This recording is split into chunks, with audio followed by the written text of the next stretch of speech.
Flatland, A Romance of Many Dimensions by Edwin Abbott Abbott.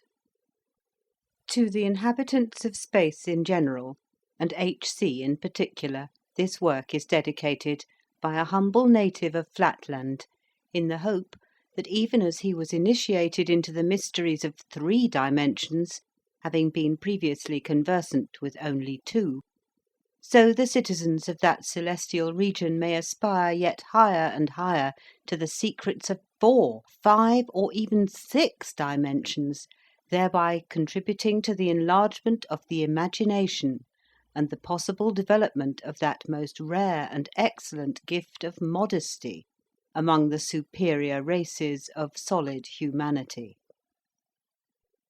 Part 1. This World. Be patient, for the world is broad and wide. Section 1. Of the Nature of Flatland. I call our world Flatland, not because we call it so, but to make its nature clearer to you, my happy readers, who are privileged to live in space. Imagine a vast sheet of paper, on which straight lines, triangles, squares, pentagons, hexagons, and other figures, instead of remaining fixed in their places, move freely about on or in the surface, but without the power of rising above or sinking below it, very much like shadows, only hard and with luminous edges, and you will then have a pretty correct notion of my country and countrymen. Alas, a few years ago I should have said my universe, but now my mind has been opened to higher views of things. In such a country, you will perceive at once that it is impossible that there should be anything of what you call a solid kind. But I dare say you will suppose that we could at least distinguish by sight the triangles, squares, and other figures moving about as I have described them. On the contrary, we could see nothing of the kind, not at least so as to distinguish one figure from another. Nothing was visible, nor could be visible to us, except straight lines, and the necessity of this I will speedily demonstrate. Place a penny on the middle of one of your tables in space, and leaning over it, look down upon it. It will appear a circle. But now, drawing back to the edge of the table, gradually lower your eye, thus bringing yourself more and more into the condition of the inhabitants of Flatland, and you will find the penny becoming more and more oval to your view, and at last, when you have placed your eye exactly on the edge of the table, so that you are, as it were, actually a Flatland citizen, the penny will then have ceased to appear oval at all, and will have become, so far as you can see, a straight line. The same thing would happen if you were to treat in the same way a triangle or square or any other figure cut out of pasteboard. As soon as you look at it with your eye on the edge of the table, you will find that it ceases to appear to you a figure, and that it becomes in appearance a straight line. Take, for example, an equilateral triangle, who represents with us a tradesman of the respectable class. Figure 1 represents the tradesman as you would see him while you were bending over him from above. Reader's note: Figure 1 is a downward pointing triangle with all sides equal. End of reader's note. Figures 2 and 3 represent the tradesman as you would see him if your eye were close to the level or all but on the level of the table. Reader's note: Figure 2 shows a much flatter downward pointing triangle with the top edge much longer than the other 2 sides, which are of equal length. Figure 3 is flatter still, barely identifiable as a triangle at all. End of reader's note. And if your eye were quite on the level of the table, and that is how we see him in Flatland, you would see nothing but a straight line. When I was in Spaceland, I heard that your sailors have very similar experiences while they traverse your seas and discern some distant island or coast lying on the horizon. The far-off land may have bays, forelands, angles in and out to any number and extent. Yet at a distance you see none of these, unless indeed your sun shines bright upon them, revealing the projections and retirements by means of light and shade. Nothing but a grey, unbroken line upon the water. Well, that is just what we see when one of our triangular or other acquaintances comes towards us in Flatland. As there is neither sun with us, nor any light of such a kind as to make shadows, we have none of the helps to the sight that you have in Spaceland. If our friend comes close to us, we see his line becomes larger. If he leaves us, it becomes smaller. But still he looks like a straight line, be he a triangle, square, pentagon, hexagon, circle, what you will. A straight line he looks, and nothing else. You may perhaps ask how, under these disadvantageous circumstances, we are able to distinguish our friends from one another.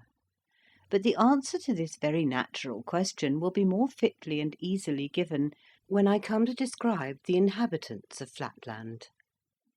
For the present, let me defer this subject, and say a word or two about the climate and houses in our country. Section 2.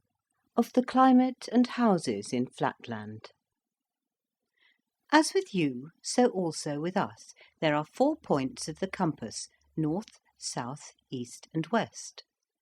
There being no sun, nor other heavenly bodies, it is impossible for us to determine the north in the usual way, but we have a method of our own. By a law of nature with us, there is a constant attraction to the south, and although in temperate climates this is very slight, so that even a woman in reasonable health can journey several furlongs northward without much difficulty, yet the hampering effect of the southward attraction is quite sufficient to serve as a compass in most parts of our earth. Moreover, the rain, which falls at stated intervals, coming always from the north, is an additional assistance, and in the towns we have the guidance of the houses, which of course have their side walls running for the most part north and south, so that the roofs may keep off the rain from the north. In the country where there are no houses, the trunks of the trees serve as some sort of guide. Altogether, we have not so much difficulty as might be expected in determining our bearings. Yet in our more temperate regions, in which the southward attraction is hardly felt, walking sometimes in a perfectly desolate plain where there have been no houses nor trees to guide me, I have been occasionally compelled to remain stationary for hours together, waiting till the rain came before continuing my journey. On the weak and aged, and especially on delicate females, the force of attraction tells much more heavily than on the robust of the male sex, so that it is a point of breeding, if you meet a lady in the street, always to give her the north side of the way. By no means an easy thing to do always at short notice when you are in rude health and in a climate where it is difficult to tell your north from your south. Windows there are none in our houses, for the light comes to us alike in our homes and out of them, by day and by night, equally at all times and in all places, whence we know not. It was in old days with our learned men an interesting and oft investigated question, what is the origin of light? And the solution of it has been repeatedly attempted, with no other result than to crowd our lunatic asylums with the would-be solvers. Hence, after fruitless attempts to suppress such investigations indirectly by making them liable to a heavy tax, the legislature, in comparatively recent times, absolutely prohibited them. I, alas, I alone in Flatland, know now only too well the true solution of this mysterious problem, but my knowledge cannot be made intelligible to a single one of my countrymen, and I am mocked at, I, the sole possessor of the truths of space, and of the theory of the introduction of light from the world of 3 dimensions, as if I were the maddest of the mad. But a truce to these painful digressions. Let me return to our houses. The most common form for the construction of a house is 5-sided or pentagonal, as in the annexed figure. Reader's note: the figure shows a pentagon slightly skewed to the right, with 2 sides marked RO and OF, forming a point marked O to the north. The left or western side, which has a large opening marked men's door, is marked AR. The right or eastern side, which has a small opening marked women's door, is marked BF. The base or southern side is marked AB. End of reader's note. The 2 northern sides, RO, OF, constitute the roof, and for the most part have no doors. On the east is a small door for the women, on the west a much larger one for the men. The south side or floor is usually doorless. Square and triangular houses are not allowed, and for this reason: the angles of a square, and still more those of an equilateral triangle, being much more pointed than those of a pentagon, and the lines of inanimate objects, such as houses, being dimmer than the lines of men and women, it follows that there is no little danger lest the points of a square or triangular house residence might do serious injury to an inconsiderate or perhaps absent-minded traveller suddenly running against them. And therefore, as early as the 11th century of our era, triangular houses were universally forbidden by law, the only exceptions being fortifications, powder magazines, barracks, and other state buildings, which it is not desirable that the general public should approach without circumspection. At this period, square houses were still everywhere permitted, though discouraged by a special tax. But about 3 centuries afterwards, the law decided that in all towns containing a population above 10,000, the angle of a pentagon was the smallest house angle that could be allowed consistently with the public safety. The good sense of the community has seconded the efforts of the legislature, and now, even in the country, the pentagonal construction has superseded every other. It is only now and then, in some very remote and backward agricultural district, that an antiquarian may still discover a square house. Section 3, concerning the inhabitants of Flatland. The greatest length or breadth of a full-grown inhabitant of Flatland may be estimated at about 11 of your inches. 12 inches may be regarded as a maximum. Our women are straight lines. Our soldiers and lowest classes of workmen are triangles with 2 equal sides, each about 11 inches long, and a base or third side so short, often not exceeding half an inch, that they form at their vertices a very sharp and formidable angle.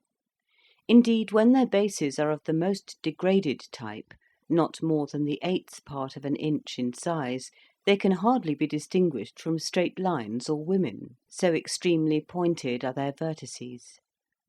With us, as with you, these triangles are distinguished from others by being called isosceles, and by this name I shall refer to them in the following pages. Our middle class consists of equilateral or equal-sided triangles. Our professional men and gentlemen are squares, to which class I myself belong, and 5-sided figures or pentagons.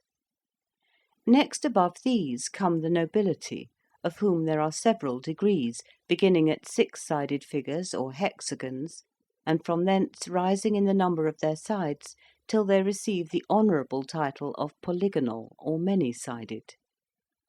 Finally, when the number of the sides becomes so numerous, and the sides themselves so small that the figure cannot be distinguished from a circle, he is included in the circular or priestly order, and this is the highest class of all. It is a law of nature with us that a male child shall have one more side than his father, so that each generation shall rise, as a rule, one step in the scale of development and nobility. Thus the son of a square is a pentagon, the son of a pentagon a hexagon, and so on. But this rule applies not always to the tradesmen, and still less often to the soldiers and to the workmen, who indeed can hardly be said to deserve the name of human figures, since they have not all their sides equal. With them, therefore, the law of nature does not hold, and the son of an isosceles, i.e. a triangle with two sides equal, remains isosceles still. Nevertheless, all hope is not shut out even from the isosceles that his posterity may ultimately rise above his degraded condition. For after a long series of military successes, or diligent and skilful labours, it is generally found that the more intelligent among the artisan and soldier classes manifest a slight increase of their third side or base, and a shrinkage of the two other sides. Intermarriages, arranged by the priests, between the sons and daughters of these more intellectual members of the lower classes, generally result in an offspring approximating still more to the type of the equal-sided triangle. Rarely, in proportion to the vast number of isosceles births, is a genuine and certifiable equal-sided triangle produced from isosceles parents. Footnote: what need of a certificate, a Spaceland critic may ask? Is not the procreation of a square son a certificate from nature herself, proving the equal-sidedness of the father? I reply that no lady of any position will marry an uncertified triangle. Square offspring has sometimes resulted from a slightly irregular triangle, but in almost every such case the irregularity of the first generation is visited on the third, which either fails to attain the pentagonal rank or relapses to the triangular. End of footnote. Such a birth requires, as its antecedents, not only a series of carefully arranged intermarriages, but also a long-continued exercise of frugality and self-control on the part of the would-be ancestors of the coming equilateral, and a patient, systematic, and continuous development of the isosceles intellect through many generations. The birth of a true equilateral triangle from isosceles parents is the subject of rejoicing in our country for many furlongs round. After a strict examination conducted by the Sanitary and Social Board, the infant, if certified as regular, is with solemn ceremonial admitted into the class of equilaterals. He is then immediately taken from his proud yet sorrowing parents, and adopted by some childless equilateral, who is bound by oath never to permit the child henceforth to enter his former home, or so much as to look upon his relations again, for fear lest the freshly developed organism may, by force of unconscious imitation, fall back again into his hereditary level.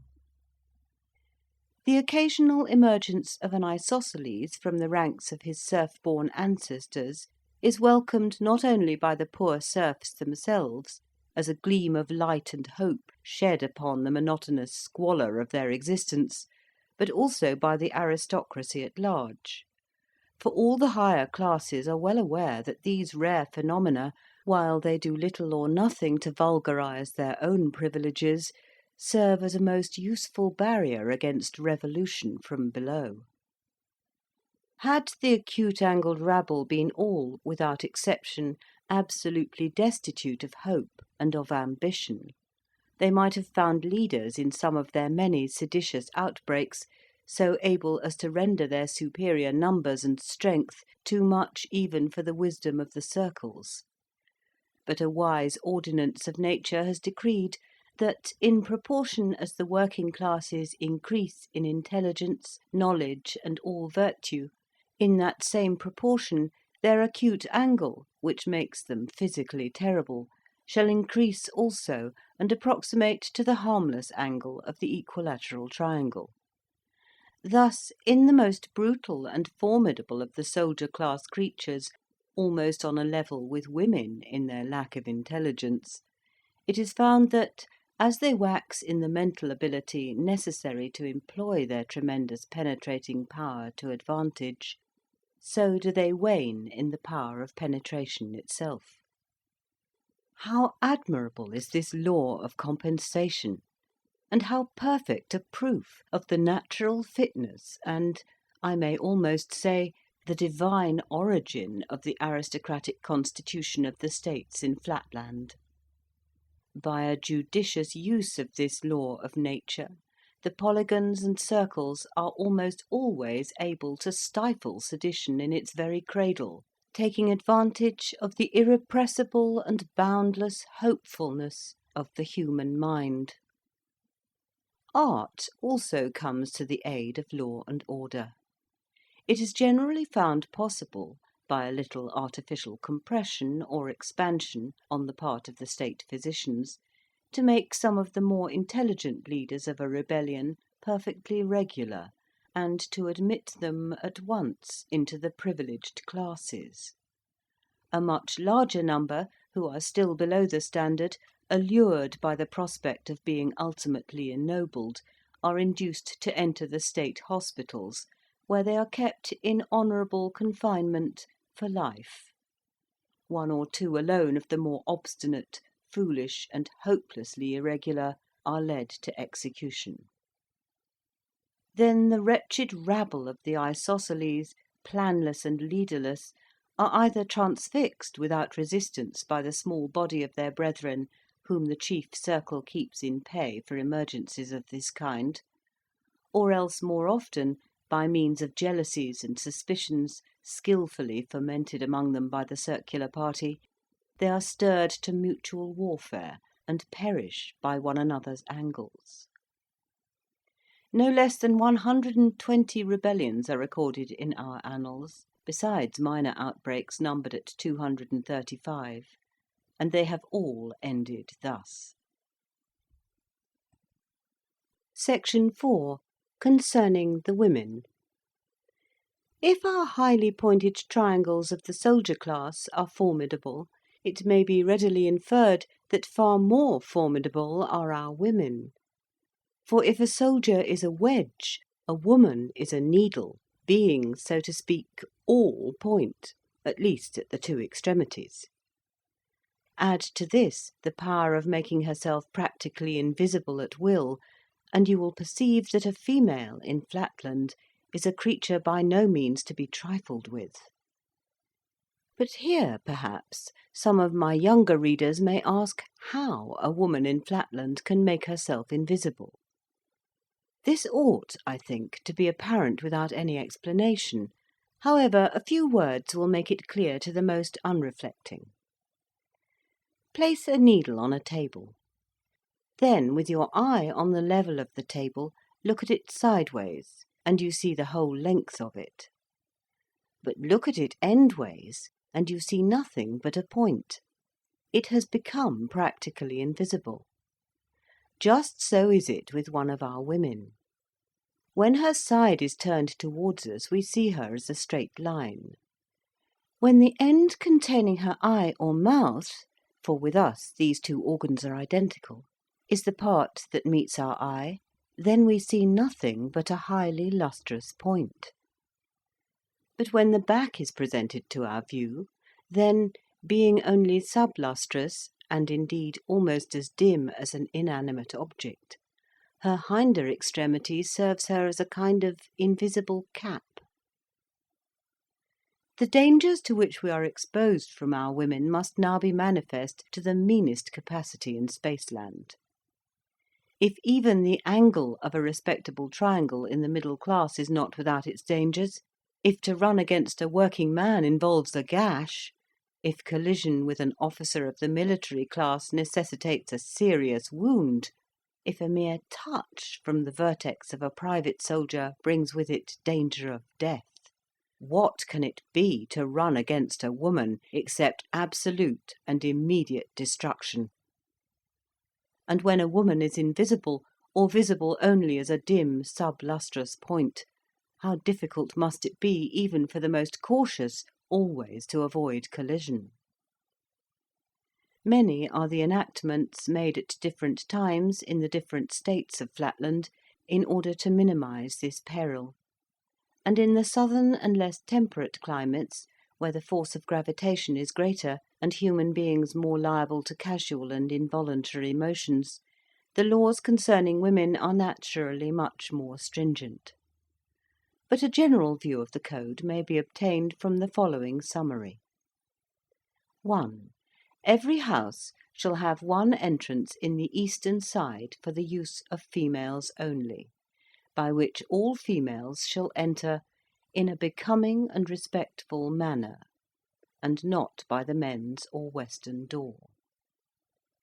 Footnote: when I was in Spaceland, I understood that some of your priestly circles have in the same way a separate entrance for villagers, farmers, and teachers of board schools. Spectator, September 1884, page 1255. That they may approach in a becoming and respectful manner. End of footnote. 2. No female shall walk in any public place without continually keeping up her peace cry, under penalty of death. 3. Any female duly certified to be suffering from St. Vitus's dance, fits, chronic cold accompanied by violent sneezing, or any disease necessitating involuntary motions, shall be instantly destroyed. In some of the states there is an additional law forbidding females under penalty of death from walking or standing in any public place without moving their backs constantly from right to left, so as to indicate their presence to those behind them. Others oblige a woman, when travelling, to be followed by one of her sons or servants, or by her husband. Others confine women altogether to their houses, except during the religious festivals.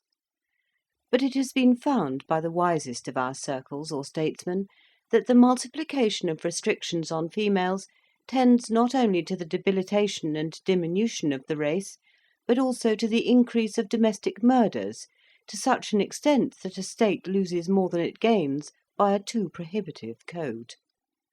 For whenever the temper of the women is thus exasperated by confinement at home or hampering regulations abroad, they are apt to vent their spleen upon their husbands and children; and in the less temperate climates the whole male population of a village has been sometimes destroyed in 1 or 2 hours of simultaneous female outbreak. Hence the 3 laws mentioned above suffice for the better regulated states, and may be accepted as a rough exemplification of our female code.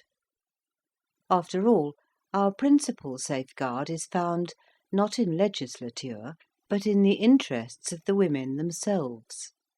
For, although they can inflict instantaneous death by a retrograde movement, yet, unless they can at once disengage their stinging extremity from the struggling body of their victim, their own frail bodies are liable to be shattered. The power of fashion is also on our side. I pointed out that in some less civilized states no female is suffered to stand in any public place without swaying her back from right to left. This practice has been universal among ladies of any pretensions to breeding in all well-governed states, as far back as the memory of figures can reach. It is considered a disgrace to any state that legislation should have to enforce what ought to be, and is in every respectable female, a natural instinct. The rhythmical and, if I may say so, well-modulated undulation of the back in our ladies of circular rank is envied and imitated by the wife of a common equilateral, who can achieve nothing beyond a mere monotonous swing, like the ticking of a pendulum. And the regular tick of the equilateral is no less admired and copied by the wife of the progressive and aspiring isosceles, in the females of whose family no back motion of any kind has become as yet a necessity of life. Hence, in every family of position and consideration, back motion is as prevalent as time itself, and the husbands and sons in these households enjoy immunity, at least from invisible attacks. Not that it must be for a moment supposed that our women are destitute of affection, but unfortunately the passion of the moment predominates in the frail sex over every other consideration. This is, of course, a necessity arising from their unfortunate conformation. For as they have no pretensions to an angle, being inferior in this respect to the very lowest of the isosceles, they are consequently wholly devoid of brain power, and have neither reflection, judgment, nor forethought, and hardly any memory. Hence, in their fits of fury, they remember no claims and recognise no distinctions. I have actually known a case where a woman has exterminated her whole household, and half an hour afterwards, when her rage was over and the fragments swept away, has asked what has become of her husband and her children. Obviously, then, a woman is not to be irritated as long as she is in a position where she can turn round.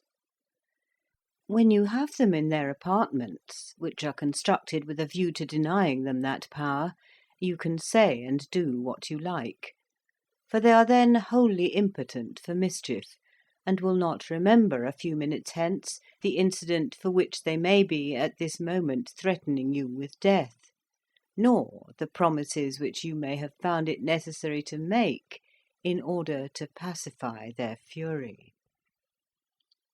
On the whole, we get on pretty smoothly in our domestic relations, except in the lower strata of the military classes. There the want of tact and discretion on the part of the husbands produces at times indescribable disasters.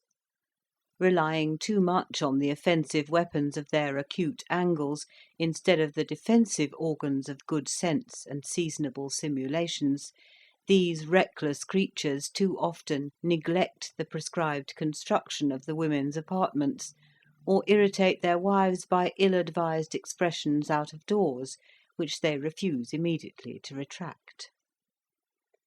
Moreover, a blunt and stolid regard for literal truth indisposes them to make those lavish promises by which the more judicious circle can in a moment pacify his consort. The result is massacre. Not, however, without its advantages, as it eliminates the more brutal and troublesome of the isosceles, and by many of our circles the destructiveness of the thinner sex is regarded as one among many providential arrangements for suppressing redundant population and nipping revolution in the bud. Yet even in our best regulated and most approximately circular families, I cannot say that the ideal of family life is so high as with you in Spaceland. There is peace, in so far as the absence of slaughter may be called by that name, but there is necessarily little harmony of tastes or pursuits, and the cautious wisdom of the circles has ensured safety at the cost of domestic comfort. In every circular or polygonal household it has been a habit from time immemorial, and has now become a kind of instinct among the women of our higher classes, that the mothers and daughters should constantly keep their eyes and mouths towards their husband and his male friends, and for a lady in a family of distinction to turn her back upon her husband would be regarded as a kind of portent involving loss of status. But, as I shall soon show, this custom, though it has the advantage of safety, is not without its disadvantages. In the house of the working man or respectable tradesman, where the wife is allowed to turn her back upon her husband while pursuing her household avocations, there are at least intervals of quiet, when the wife is neither seen nor heard, except for the humming sound of the continuous peace cry. But in the homes of the upper classes there is too often no peace. There the voluble mouth and bright penetrating eye are ever directed towards the master of the household, and light itself is not more persistent than the stream of feminine discourse. The tact and skill which suffice to avert a woman's sting are unequal to the task of stopping a woman's mouth. And as the wife has absolutely nothing to say, and absolutely no constraint of wit, sense, or conscience to prevent her from saying it, not a few cynics have been found to aver that they prefer the danger of the death-dealing but inaudible sting to the safe sonorousness of a woman's other end. To my readers in Spaceland, the condition of our women may seem truly deplorable, and so indeed it is. A male of the lowest type of the isosceles may look forward to some improvement of his angle, and to the ultimate elevation of the whole of his degraded caste. But no woman can entertain such hopes for her sex. Once a woman, always a woman, is a decree of nature, and the very laws of evolution seem suspended in her disfavour. Yet at least we can admire the wise pre-arrangement which has ordained that, as they have no hopes, so they shall have no memory to recall, and no forethought to anticipate the miseries and humiliations which are at once a necessity of their existence and the basis of the constitution of Flatland. Section 5 of our methods of recognizing one another. You, who are blessed with shade as well as light, you who are gifted with two eyes, endowed with a knowledge of perspective, and charmed with the enjoyment of various colours, you who can actually see an angle and contemplate the complete circumference of a circle in the happy region of the three dimensions, how shall I make clear to you the extreme difficulty which we in Flatland experience in recognising one another's configurations? Recall what I told you above. All beings in Flatland, animate or inanimate, no matter what their form, present to our view the same or nearly the same appearance, viz., that of a straight line. How then can one be distinguished from another where all appear the same? The answer is threefold. The first means of recognition is the sense of hearing, which with us is far more highly developed than with you, and which enables us not only to distinguish by the voice our personal friends, but even to discriminate between different classes, at least so far as concerns the three lowest orders, the equilateral, the square, and the pentagon, for of the isosceles I take no account.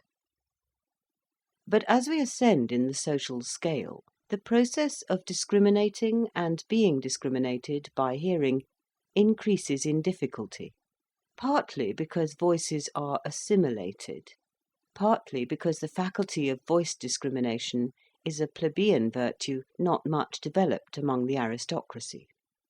And wherever there is any danger of imposture, we cannot trust to this method.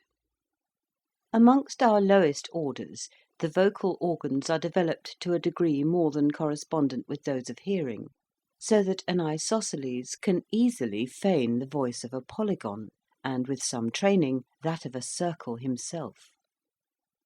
A second method is therefore more commonly resorted to. Feeling is, among our women and lower classes, about our upper classes I shall speak presently, the principal test of recognition, at all events between strangers, and when the question is not as to the individual but as to the class. What, therefore, introduction is among the higher classes in Spaceland, that the process of feeling is with us. Permit me to ask you to feel and be felt by my friend Mr. So-and-so is, still among the more old-fashioned of our country gentlemen in districts remote from towns, the customary formula for a Flatland introduction. But in the towns, and among men of business, the words "be felt by" are omitted, and the sentence is abbreviated to "Let me ask you to feel Mr. So-and-so," although it is assumed, of course, that the feeling is to be reciprocal. Among our still more modern and dashing young gentlemen, who are extremely averse to superfluous effort, and supremely indifferent to the purity of their native language, the formula is still further curtailed by the use of "to feel" in a technical sense, meaning to recommend for the purposes of feeling and being felt. And at this moment the slang of polite or fast society in the upper classes sanctions such a barbarism as "Mr. Smith, permit me to feel you, Mr. Jones." Let not my reader, however, suppose that feeling is with us the tedious process that it would be with you, or that we find it necessary to feel right round all the sides of every individual before we determine the class to which he belongs. Long practice and training, begun in the schools and continued in the experience of daily life, enable us to discriminate at once by the sense of touch between the angles of an equal-sided triangle, square, and pentagon. And I need not say that the brainless vertex of an acute-angled isosceles is obvious to the dullest touch. It is therefore not necessary, as a rule, to do more than feel a single angle of any individual, and this, once ascertained, tells us the class of the person whom we are addressing, unless, indeed, he belongs to the higher sections of the nobility. There the difficulty is much greater. Even a Master of Arts in our University of Wentbridge has been known to confuse a 10-sided with a 12-sided polygon, and there is hardly a Doctor of Science, in or out of that famous university, who could pretend to decide promptly and unhesitatingly between a 20-sided and a 24-sided member of the aristocracy. Those of my readers who recall the extracts I gave above from the legislative code concerning women will readily perceive that the process of introduction by contact requires some care and discretion. Otherwise the angles might inflict on the unwary feeler irreparable injury. It is essential for the safety of the feeler that the felt should stand perfectly still. A start, a fidgety shifting of the position, yes, even a violent sneeze, has been known before now to prove fatal to the incautious, and to nip in the bud many a promising friendship. Especially is this true among the lower classes of the triangles. With them, the eye is situated so far from their vertex that they can scarcely take cognizance of what goes on at that extremity of their frame. They are, moreover, of a rough, coarse nature, not sensitive to the delicate touch of the highly organised polygon. What wonder, then, if an involuntary toss of the head has ere now deprived the state of a valuable life? I have heard that my excellent grandfather, one of the least irregular of his unhappy isosceles class, who indeed obtained, shortly before his decease, 4 out of 7 votes from the Sanitary and Social Board for passing him into the class of the equal-sided, often deplored with a tear in his venerable eye a miscarriage of this kind, which had occurred to his great-great-great-grandfather, a respectable working man with an angle or brain of 59 degrees 30 minutes. According to his account, my unfortunate ancestor, being afflicted with rheumatism and in the act of being felt by a polygon, by one sudden start accidentally transfixed the great man through the diagonal, and thereby, partly in consequence of his long imprisonment and degradation, and partly because of the moral shock which pervaded the whole of my ancestor's relations, threw back our family 1.5 degrees in their ascent towards better things. The result was that in the next generation the family brain was registered at only 58 degrees, and not till the lapse of 5 generations was the lost ground recovered, the full 60 degrees attained, and the ascent from the isosceles finally achieved. And all this series of calamities from one little accident in the process of feeling. At this point, I think I hear some of my better educated readers exclaim, "How could you in Flatland know anything about angles and degrees or minutes? We can see an angle, because we in the region of space can see two straight lines inclined to one another. But you, who can see nothing but one straight line at a time, or at all events only a number of bits of straight lines all in one straight line, how can you ever discern any angle, and much less register angles of different sizes?" I answer that though we cannot see angles, we can infer them, and this with great precision. Our sense of touch, stimulated by necessity and developed by long training, enables us to distinguish angles far more accurately than your sense of sight, when unaided by a rule or measure of angles. Nor must I omit to explain that we have great natural helps. It is with us a law of nature that the brain of the isosceles class shall begin at half a degree, or 30 minutes, and shall increase, if it increases at all, by half a degree in every generation, until the goal of 60 degrees is reached, when the condition of serfdom is quitted and the freeman enters the class of regulars. Consequently, nature herself supplies us with an ascending scale or alphabet of angles for half a degree up to 60 degrees, specimens of which are placed in every elementary school throughout the land. Owing to occasional retrogressions, to still more frequent moral and intellectual stagnation, and to the extraordinary fecundity of the criminal and vagabond classes, there is always a vast superfluity of individuals of the half-degree and single-degree class, and a fair abundance of specimens up to 10 degrees.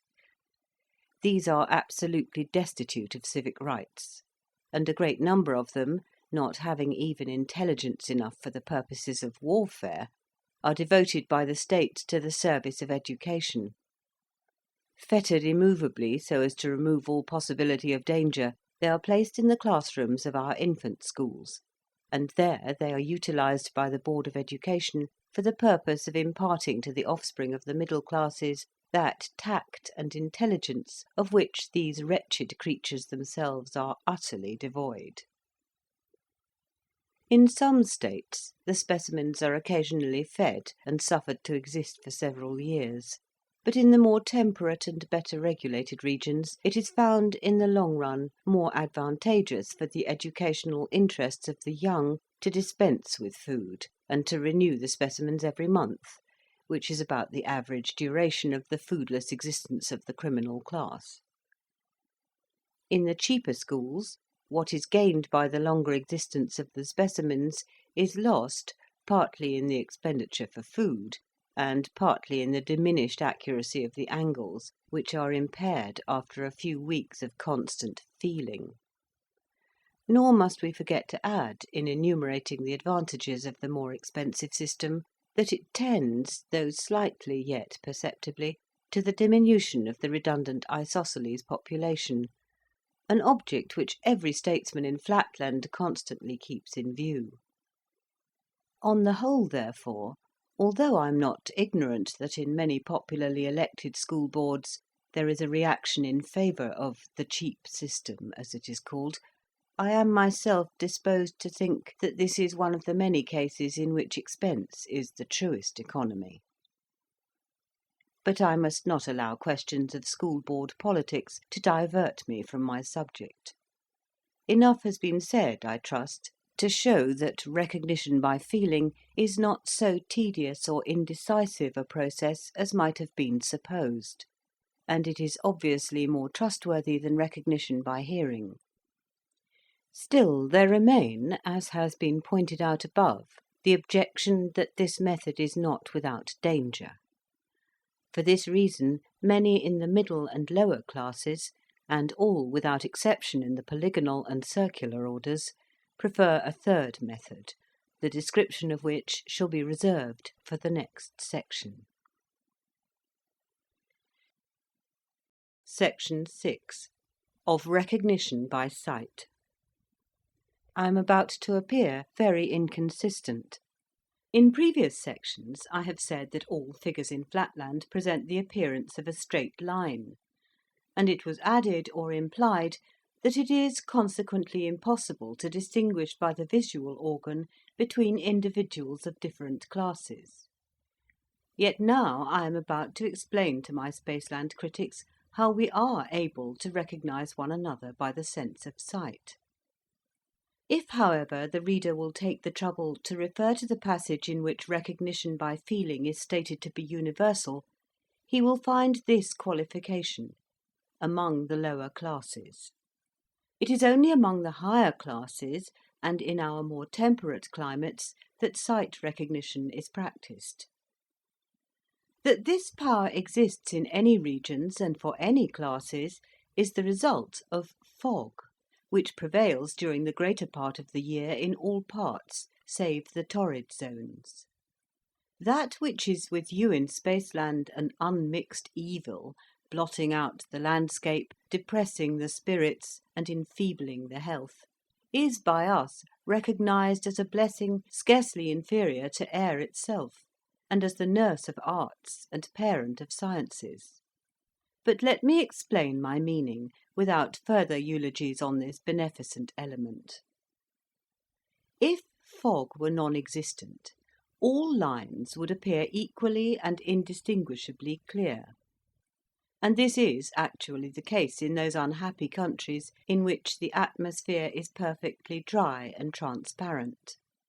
But wherever there is a rich supply of fog, objects that are at a distance, say, of 3 feet are appreciably dimmer than those at a distance of 2 feet 11 inches. And the result is that by careful and constant experimental observation of comparative dimness and clearness, we are enabled to infer with great exactness the configuration of the object observed. An instance will do more than a volume of generalities to make my meaning clear. Suppose I see 2 individuals approaching, whose rank I wish to ascertain. They are, we will suppose, a merchant and a physician, or, in other words, an equilateral triangle and a pentagon. How am I to distinguish them? Reader's note: the following paragraph makes reference to an accompanying diagram. Diagram 1 is a rightward pointing equilateral triangle, the vertical left-hand side of which is marked BC, the other 2 sides being marked BA and CA. Dotted lines are drawn from B and C to a point further to the right to form an isosceles triangle. The far right-hand point of this triangle represents the eye of the observer, and a horizontal dotted arrow pointing left from it indicates his eye-glance. A broad vertical line, DAE, is drawn to indicate what the observer sees. DAE is bright at the centre and darkens sharply towards its ends. End of reader's note. It will be obvious to every child in Spaceland who has touched the threshold of geometrical studies that if I can bring my eye so that its glance may bisect an angle, A, of the approaching stranger, my view will lie, as it were, evenly between his 2 sides that are next to me, viz. CA and AB, so that I shall contemplate the 2 impartially, and both will appear of the same size. Now, in the case of one, the merchant, what shall I see? I shall see a straight line, DAE, in which the middle point, A, will be very bright because it is nearest to me. But on either side the line will shade away rapidly into dimness, because the sides AC and AB recede rapidly into the fog, and what appear to me as the merchant's extremities, viz. D and E, will be very dim indeed. Reader's note: the following paragraph makes reference to an accompanying diagram. Diagram 2 is a regular pentagon sitting on a horizontal base, with C1 at the apex, A1 at middle right, and B1 at lower right. Longer dotted lines are drawn out towards the right, upwards from B1 and downwards from C1 to form an irregular pentagon. The far right-hand point of the extended pentagon represents the eye of the observer, and a dotted arrow pointing from it towards the centre of the lower left edge of the pentagon indicates his eye-glance. Again, a broad line D1, A1, E1 parallel to the lower left edge of the pentagon is drawn to indicate what the observer sees. D1, A1, E1 is bright at the centre and darkens very gradually towards its ends. End of reader's note. On the other hand, in the case of 2, the physician, though I shall here also see a line D1, A1, E1 with a bright centre A1, yet it will shade away less rapidly into dimness because the sides A1C1, A1B1 recede less rapidly into the fog, and what appear to me the physician's extremities, viz. D1 and E1, will be not so dim as the extremities of the merchant. The reader will probably understand from these two instances how, after a very long training supplemented by constant experience, it is possible for the well-educated classes among us to discriminate with fair accuracy between the middle and lowest orders by the sense of sight.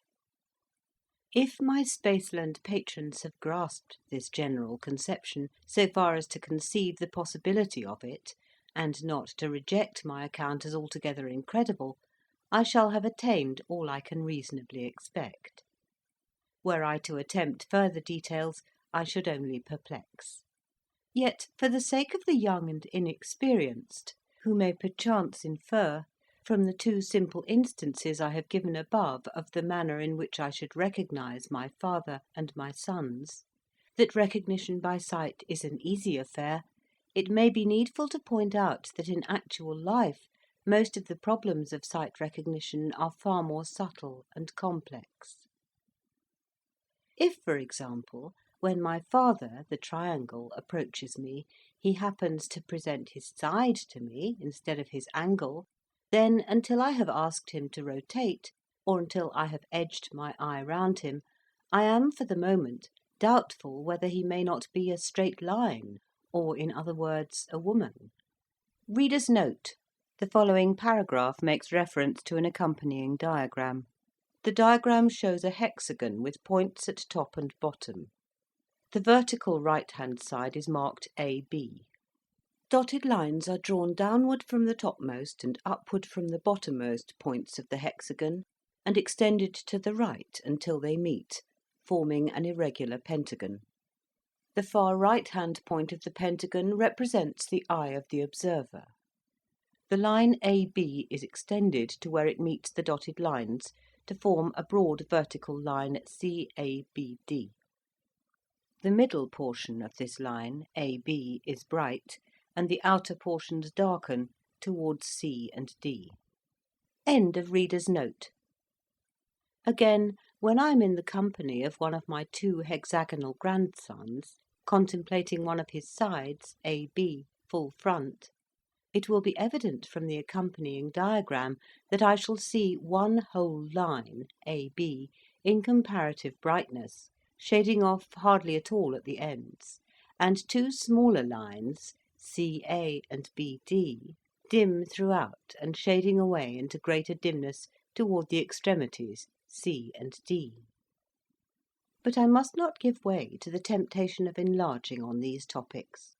The meanest mathematician in Spaceland will readily believe me when I assert that the problems of life, which present themselves to the well-educated when they are themselves in motion, rotating, advancing or retreating, and at the same time attempting to discriminate by the sense of sight between a number of polygons of high rank moving in different directions, as, for example, in a ballroom or conversazione, must be of a nature to task the angularity of the most intellectual, and amply justify the rich endowments of the learned professors of geometry, both static and kinetic, in the illustrious University of Wentbridge, where the science and art of sight recognition are regularly taught to large classes of the elite of the States.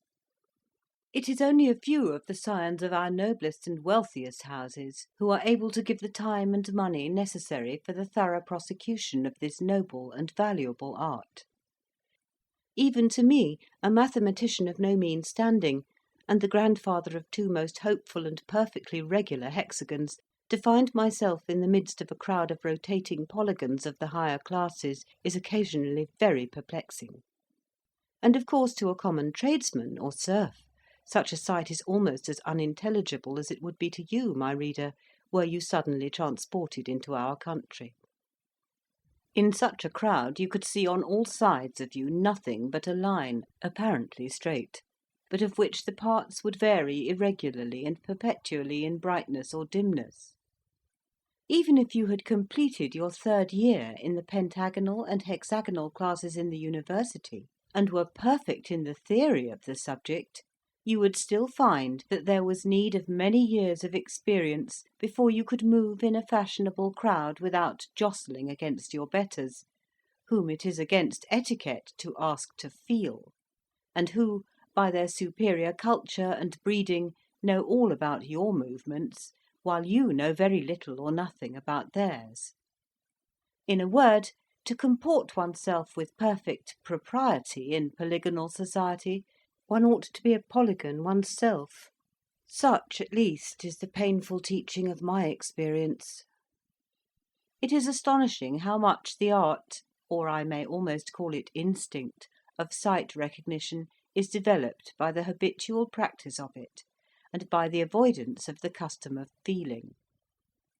Just as with you, the deaf and dumb, if once allowed to gesticulate and to use the hand alphabet, will never acquire the more difficult but far more valuable art of lip speech and lip reading, so it is with us as regards seeing and feeling.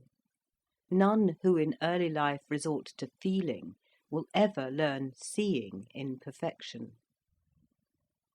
For this reason, among our higher classes, feeling is discouraged or absolutely forbidden. From the cradle, their children, instead of going to the public elementary schools, where the art of feeling is taught, are sent to higher seminaries of an exclusive character; and at our illustrious university, to feel is regarded as a most serious fault, involving rustication for the first offence and expulsion for the second. But among the lower classes, the art of sight recognition is regarded as an unattainable luxury. A common tradesman cannot afford to let his son spend a third of his life in abstract studies.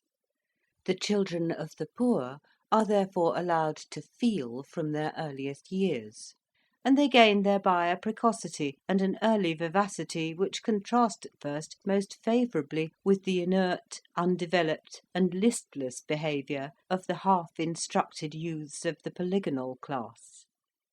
But when the latter have at last completed their university course, and are prepared to put their theory into practice, the change that comes over them may almost be described as a new birth, and in every art, science, and social pursuit they rapidly overtake and distance their triangular competitors. Only a few of the polygonal class fail to pass the final test or leaving examination at the university. The condition of the unsuccessful minority is truly pitiable. Rejected from the higher class, they are also despised by the lower. They have neither the matured and systematically trained powers of the polygonal bachelors and masters of arts, nor yet the native precocity and mercurial versatility of the youthful tradesman. The professions, the public services, are closed against them, and though in most states they are not actually debarred from marriage, yet they have the greatest difficulty in forming suitable alliances, as experience shows that the offspring of such unfortunate and ill-endowed parents is generally itself unfortunate, if not positively irregular.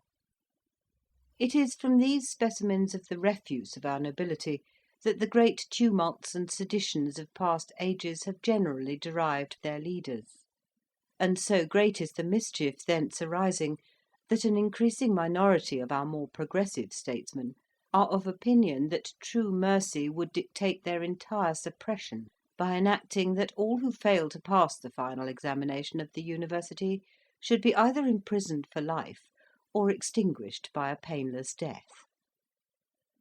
But I find myself digressing into the subject of irregularities, a matter of such vital interest that it demands a separate section. Section 7 of Irregular Figures. Throughout the previous pages I have been assuming, what perhaps should have been laid down at the beginning as a distinct and fundamental proposition, that every human being in Flatland is a regular figure, that is to say, of regular construction. By this I mean that a woman must not only be a line, but a straight line; that an artisan or soldier must have 2 of his sides equal; that tradesmen must have 3 sides equal; lawyers, of which class I am a humble member, 4 sides equal; and generally that in every polygon all the sides must be equal. The size of the sides would of course depend upon the age of the individual. A female at birth would be about an inch long, while a tall adult woman might extend to a foot. As to the males of every class, it may be roughly said that the length of an adult's sides, when added together, is 3 feet or a little more. But the size of our sides is not under consideration. I am speaking of the equality of sides. And it does not need much reflection to see that the whole of the social life in Flatland rests upon the fundamental fact that nature wills all figures to have their sides equal. If our sides were unequal, our angles would be unequal. Instead of its being sufficient to feel or estimate by sight a single angle in order to determine the form of an individual, it would be necessary to ascertain each angle by the experiment of feeling. But life would be too short for such a tedious groping. The whole science and art of sight recognition would at once perish. Feeling, so far as it is an art, would not long survive. Intercourse would become perilous or impossible. There would be an end to all confidence, all forethought. No one would be safe in making the most simple social arrangements. In a word, civilization would relapse into barbarism. Am I going too fast to carry my readers with me to these obvious conclusions? Surely a moment's reflection and a single instance from common life must convince everyone that our whole social system is based upon regularity, or equality of angles. You meet, for example, 2 or 3 tradesmen in the street, whom you recognise at once to be tradesmen by a glance at their angles and rapidly bedimmed sides, and you ask them to step into your house to lunch.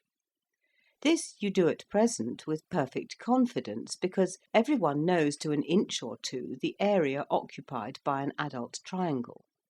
But imagine that your tradesman drags behind his regular and respectable vertex a parallelogram of 12 or 13 inches in diagonal. What are you to do with such a monster sticking fast in your house door?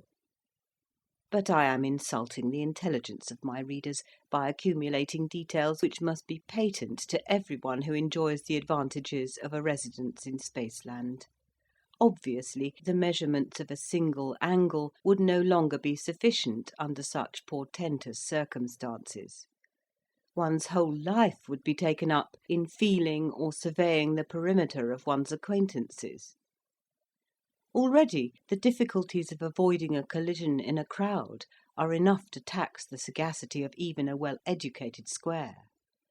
But if no one could calculate the regularity of a single figure in the company, all would be chaos and confusion, and the slightest panic would cause serious injuries, or, if there happened to be any women or soldiers present, perhaps considerable loss of life.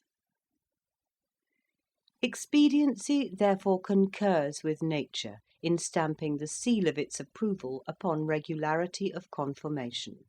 nor has the law been backward in seconding their efforts.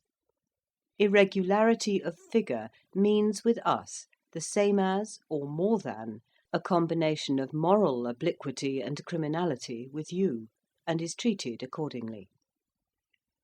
There are not wanting, it is true, some promulgators of paradoxes who maintain that there is no necessary connection between geometrical and moral irregularity. The irregular, they say, is from his birth scouted by his own parents, derided by his brothers and sisters, neglected by the domestics, scorned and suspected by society, and excluded from all posts of responsibility, trust, and useful activity. His every movement is jealously watched by the police till he comes of age and presents himself for inspection.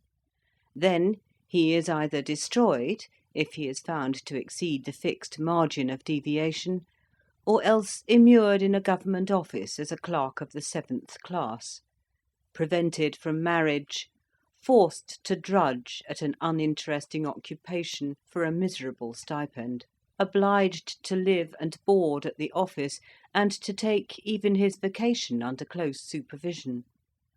What wonder that human nature, even in the best and purest, is embittered and perverted by such surroundings?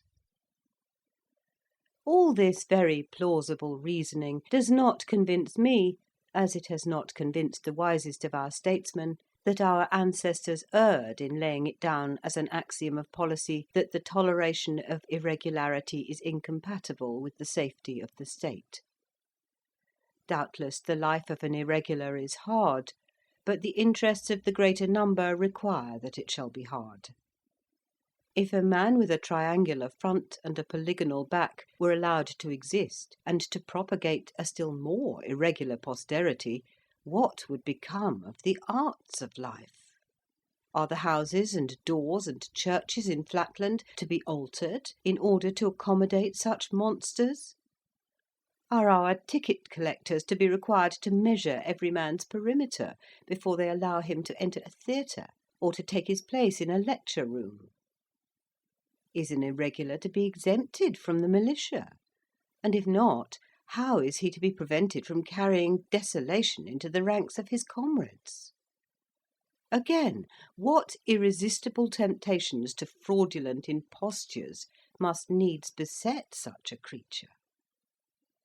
How easy for him to enter a shop with his polygonal front foremost, and to order goods to any extent from a confiding tradesman! Let the advocates of a falsely called philanthropy plead as they may for the abrogation of the irregular penal laws, I, for my part, have never known an irregular who was not also what nature evidently intended him to be, a hypocrite, a misanthropist, and, up to the limits of his power, a perpetrator of all manner of mischief.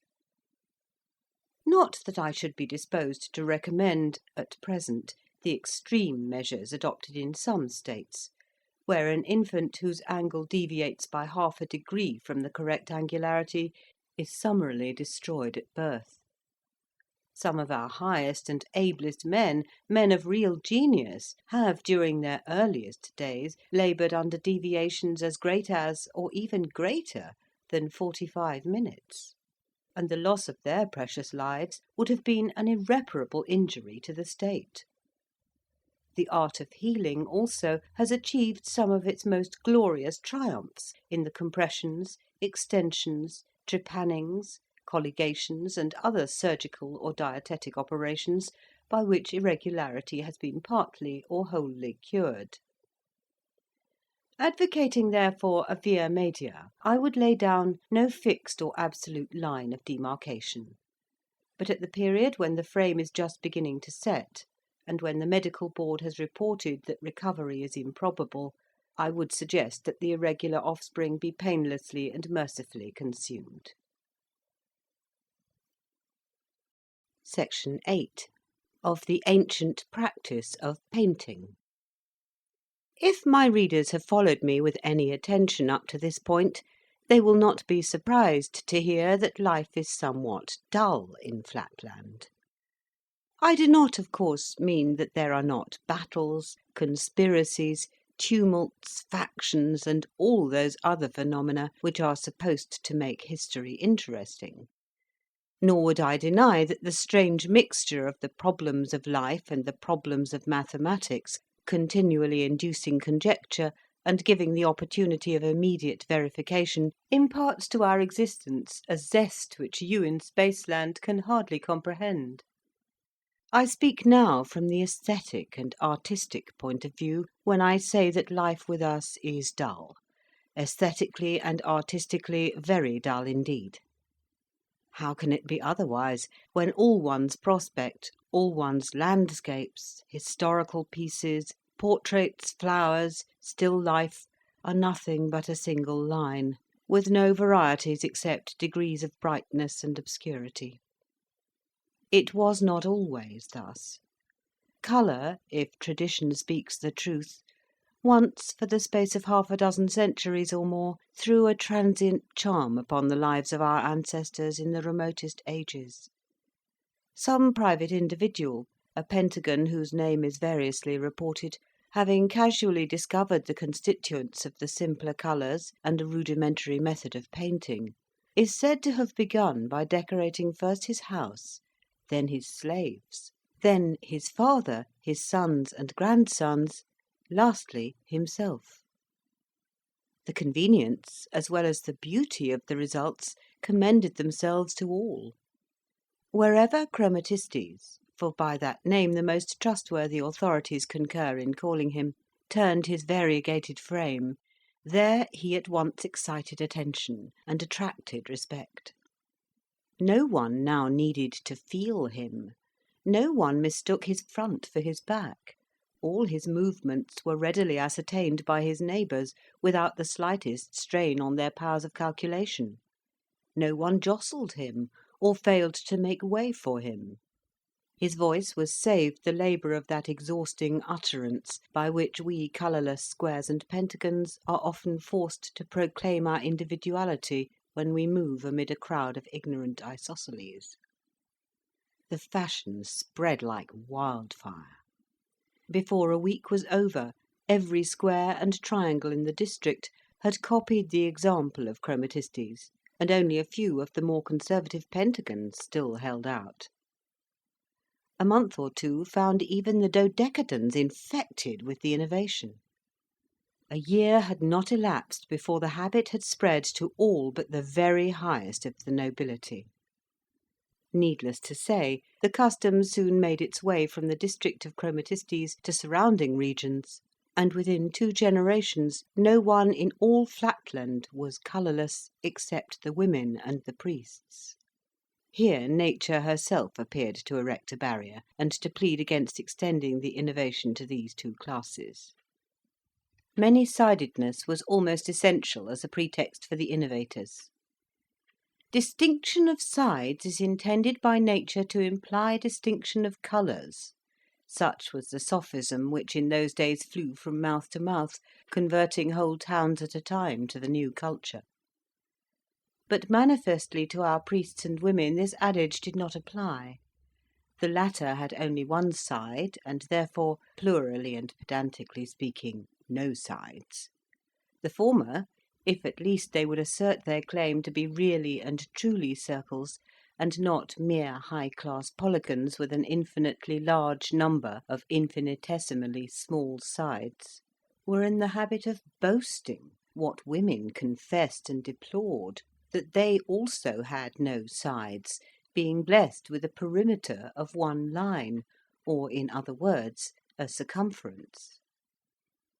Hence it came to pass that these 2 classes could see no force in the so-called axiom about distinction of sides implying distinction of colour, and when all others had succumbed to the fascinations of corporal decoration, the priests and the women alone still remained pure from the pollution of paint.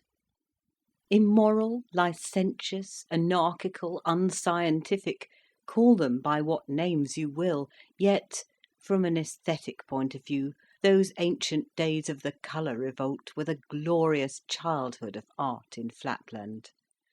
A childhood, alas, that never ripened into manhood, nor even reached the blossom of youth. To live was then in itself a delight, because living implied seeing. Even at a small party, the company was a pleasure to behold. The richly varied hues of the assembly in a church or theatre are said to have more than once proved too distracting for our greatest teachers and actors. But most ravishing of all is said to have been the unspeakable magnificence of a military review.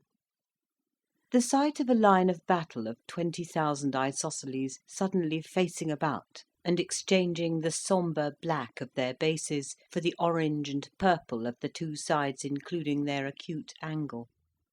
The militia of the equilateral triangles tricoloured in red, white, and blue. The mauve, ultramarine, gamboge, and burnt umber of the square artillerymen rapidly rotating near their vermilion guns. The dashing and flashing of the 5-coloured and 6-coloured pentagons and hexagons careering across the field in their offices of surgeons, geometricians, and aides-de-camp, all these may well have been sufficient to render credible the famous story how an illustrious circle, overcome by the artistic beauty of the forces under his command, threw aside his marshal's baton and his royal crown, exclaiming that he henceforth exchanged them for the artist's pencil. How great and glorious the sensuous development of these days must have been is in part indicated by the very language and vocabulary of the period. The commonest utterances of the commonest citizens in the time of the colour revolt seem to have been suffused with a richer tinge of word or thought. And to that era we are even now indebted for our finest poetry, and for whatever rhythm still remains in the more scientific utterance of these modern days. Section 9 of the Universal Colour Bill. But meanwhile the intellectual arts were fast decaying. The art of sight recognition, being no longer needed, was no longer practised, and the studies of geometry, statics, kinetics, and other kindred subjects came soon to be considered superfluous, and fell into disrepute and neglect even at our university. The inferior art of feeling speedily experienced the same fate at our elementary schools. Then the isosceles classes, asserting that the specimens were no longer used nor needed, and refusing to pay the customary tribute from the criminal classes to the service of education, waxed daily more numerous and more insolent on the strength of their immunity from the old burden, which had formerly exercised the twofold wholesome effect of at once taming their brutal nature and thinning their excessive numbers.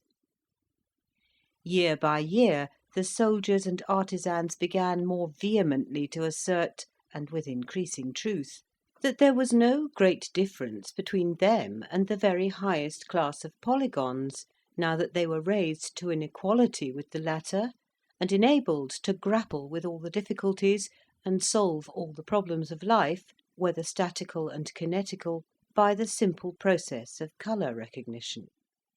Not content with the natural neglect into which sight recognition was falling, they began boldly to demand the legal prohibition of all monopolising and aristocratic arts, and the consequent abolition of all endowments for the studies of sight recognition, mathematics, and feeling. Soon they began to insist that inasmuch as colour, which was a second nature, had destroyed the need of aristocratic distinctions, the law should follow in the same path, and that henceforth all individuals and all classes should be recognised as absolutely equal and entitled to equal rights. Finding the higher orders wavering and undecided, the leaders of the revolution advanced still further in their requirements, and at last demanded that all classes alike, the priests and the women not excepted, should do homage to colour by submitting to be painted. When it was objected that priests and women had no sides, they retorted that nature and expediency concurred in dictating that the front half of every human being, that is to say, the half containing his eye and mouth, should be distinguishable from his hinder half.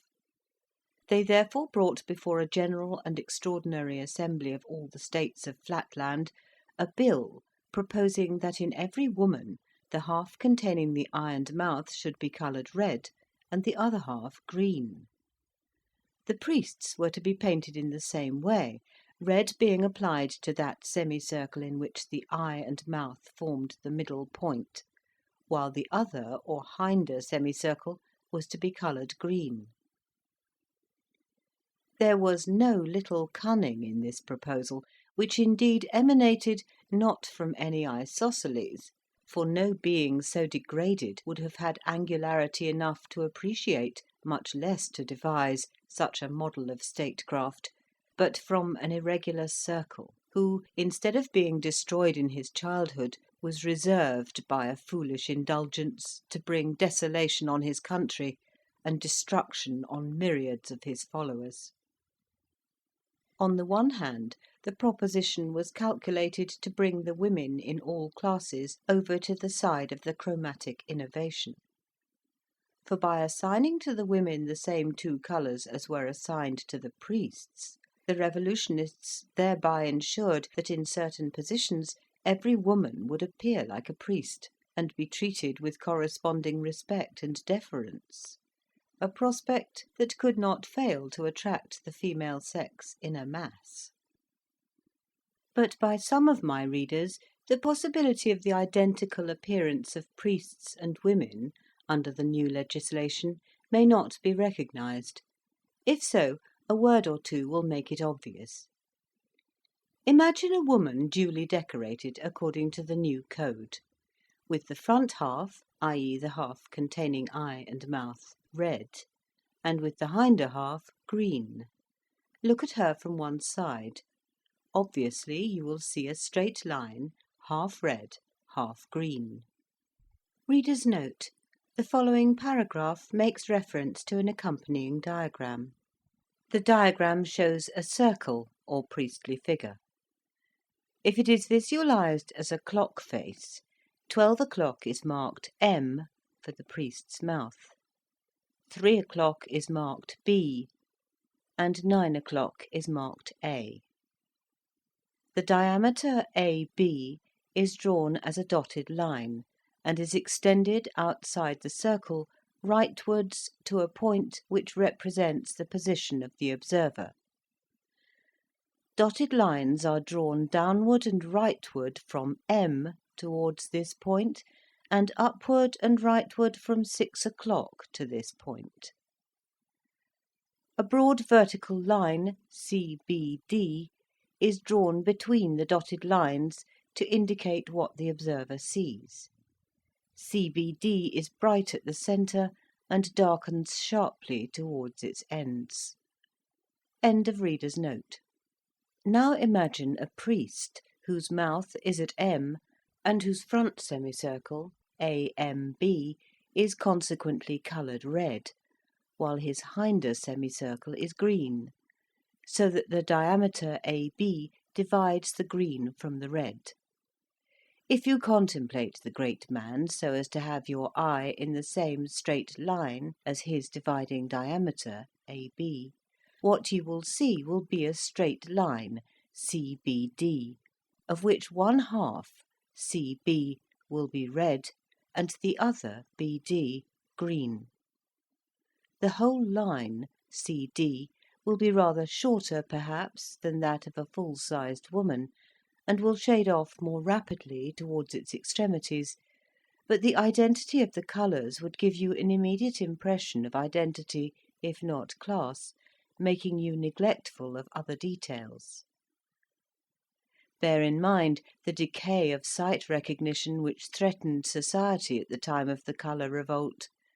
Add, too, the certainty that women would speedily learn to shade off their extremities so as to imitate the circles. It must then be surely obvious to you, my dear reader, that the Colour Bill placed us under a great danger, of confounding a priest with a young woman. How attractive this prospect must have been to the frail sex may readily be imagined. They anticipated with delight the confusion that would ensue. At home they might hear political and ecclesiastical secrets intended not for them but for their husbands and brothers, and might even issue commands in the name of a priestly circle. Out of doors the striking combination of red and green, without addition of any other colours, would be sure to lead the common people into endless mistakes, and the women would gain whatever the circles lost in the deference of the passers-by. As for the scandal that would befall the circular class, if the frivolous and unseemly conduct of the women were imputed to them, and as to the consequent subversion of the constitution, the female sex could not be expected to give a thought to these considerations. Even in the households of the circles, the women were all in favour of the universal colour bill.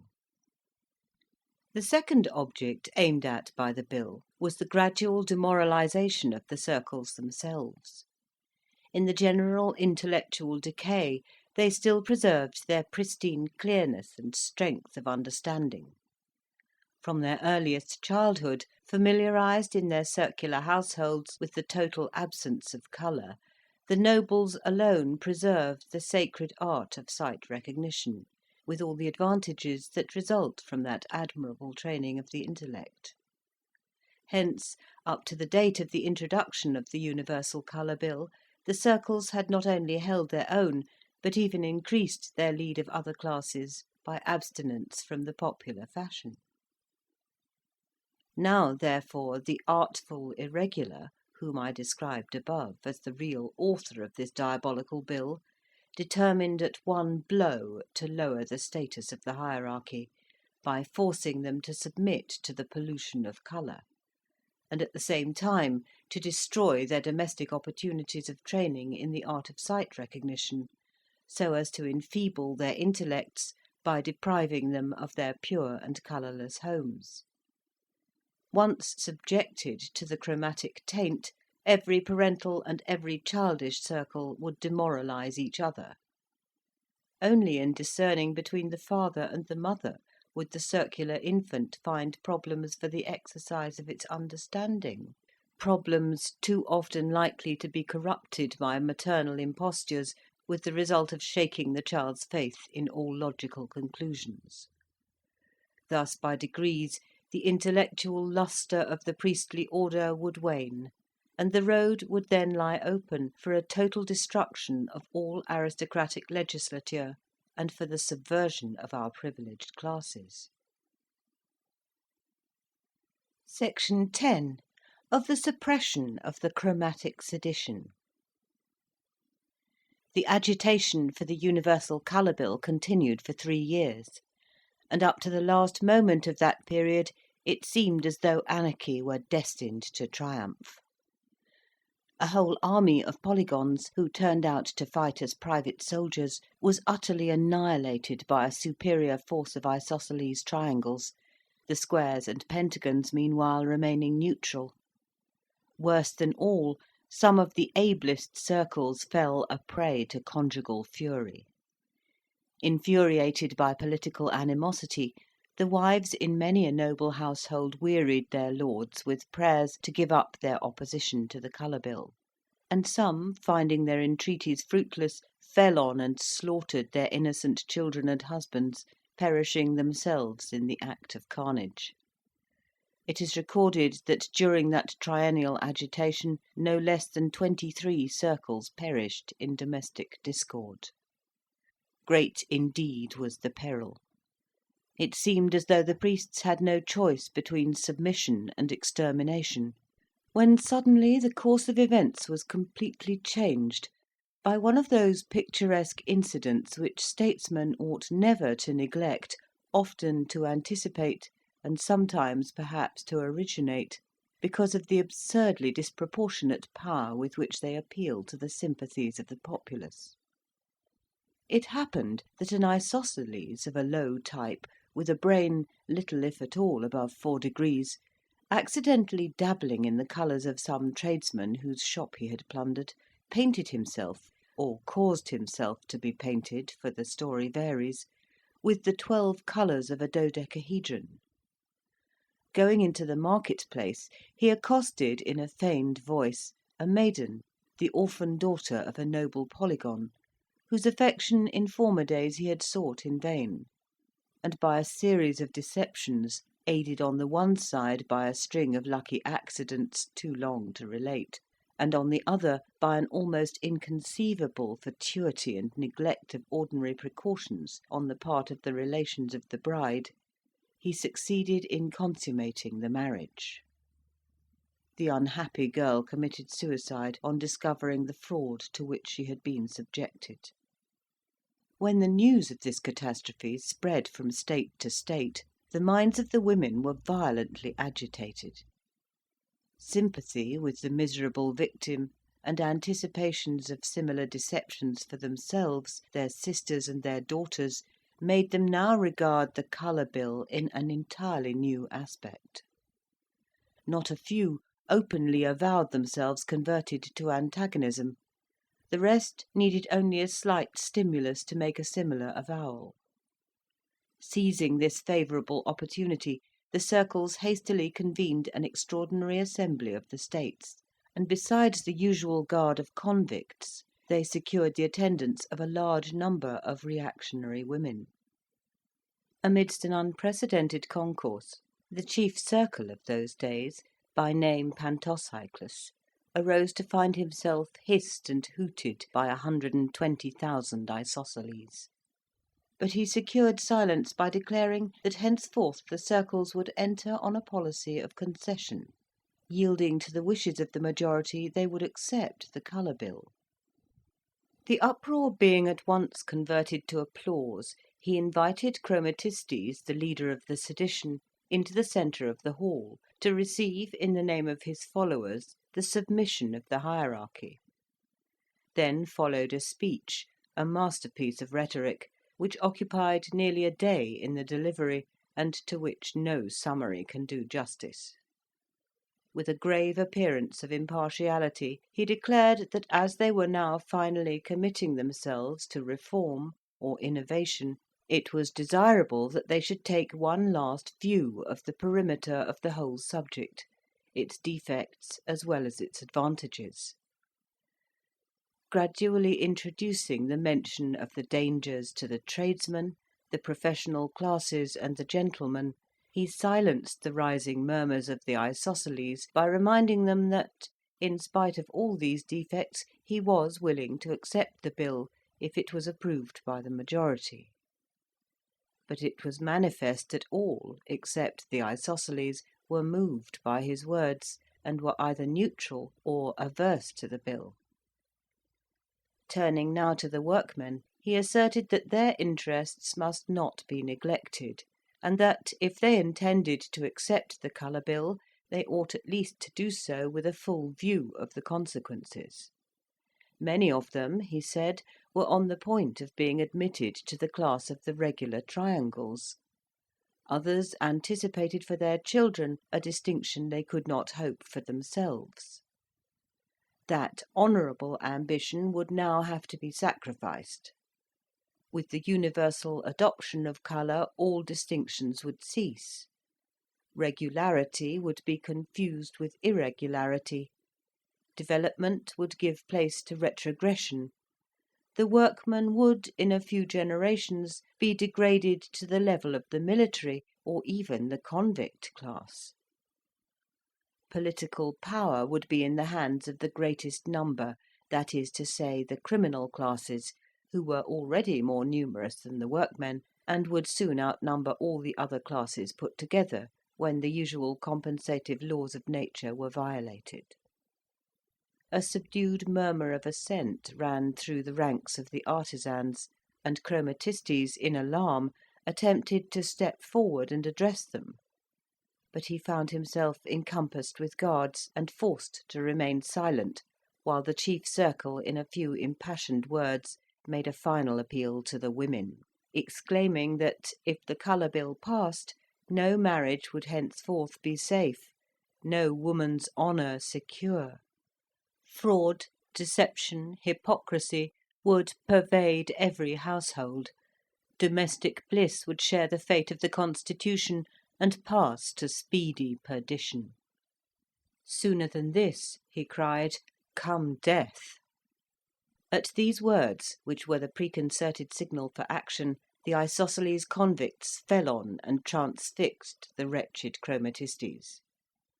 The regular classes, opening their ranks, made way for a band of women who, under direction of the circles, moved, back foremost, invisibly and unerringly upon the unconscious soldiers. The artisans, imitating the example of their betters, also opened their ranks. Meantime, bands of convicts occupied every entrance with an impenetrable phalanx. The battle, or rather carnage, was of short duration. Under the skilful generalship of the circles, almost every woman's charge was fatal, and very many extracted their sting uninjured, ready for a second slaughter. But no second blow was needed. The rabble of the isosceles did the rest of the business for themselves. Surprised, leaderless, attacked in front by invisible foes, and finding egress cut off by the convicts behind them, they at once, after their manner, lost all presence of mind, and raised the cry of treachery. This sealed their fate. Every isosceles now saw and felt a foe in every other. In half an hour, not one of that vast multitude was living, and the fragments of 700,000 of the criminal class, slain by one another's angles, attested the triumph of order. The circles delayed not to push their victory to the uttermost. The working men they spared but decimated. The militia of the equilaterals was at once called out, and every triangle suspected of irregularity on reasonable grounds was destroyed by court-martial, without the formality of exact measurement by the social board. The homes of the military and artisan classes were inspected in a course of visitations extending through upwards of a year; and during that period every town, village, and hamlet was systematically purged of that excess of the lower orders which had been brought about by the neglect to pay the tribute of criminals to the schools and university, and by the violation of other natural laws of the constitution of Flatland. Thus the balance of classes was again restored. Needless to say that henceforth the use of colour was abolished, and its possession prohibited. Even the utterance of any word denoting colour, except by the circles or by qualified scientific teachers, was punished by a severe penalty. Only at our university, in some of the very highest and most esoteric classes, which I myself have never been privileged to attend, it is understood that the sparing use of colour is still sanctioned, for the purpose of illustrating some of the deeper problems of mathematics. But of this I can only speak from hearsay. Elsewhere in Flatland colour is now non-existent. The art of making it is known to only one living person, the chief circle for the time being, and by him it is handed down on his deathbed to none but his successor. One manufactory alone produces it, and, lest the secret should be betrayed, the workmen are annually consumed and fresh ones introduced. So great is the terror with which even now our aristocracy looks back to the far distant days of the agitation for the Universal Colour Bill. Section 11. Concerning Our Priests. It is high time that I should pass from these brief and discursive notes about things in Flatland to the central event of this book, my initiation into the mysteries of space. That is my subject. All that has gone before is merely preface. For this reason I must omit many matters of which the explanation would not, I flatter myself, be without interest for my readers, as, for example, our method of propelling and stopping ourselves, although destitute of feet.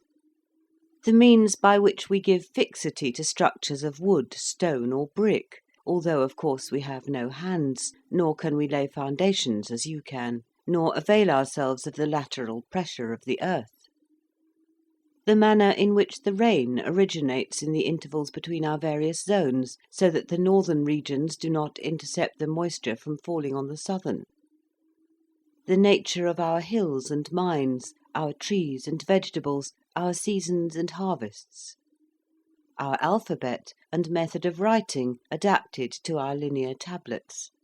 These and 100 other details of our physical existence I must pass over, nor do I mention them now, except to indicate to my readers that their omission proceeds not from forgetfulness on the part of the author, but from his regard for the time of the reader.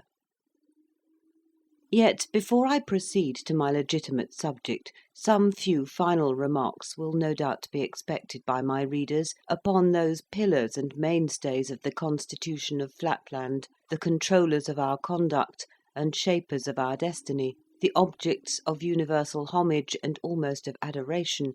Need I say that I mean our circles or priests?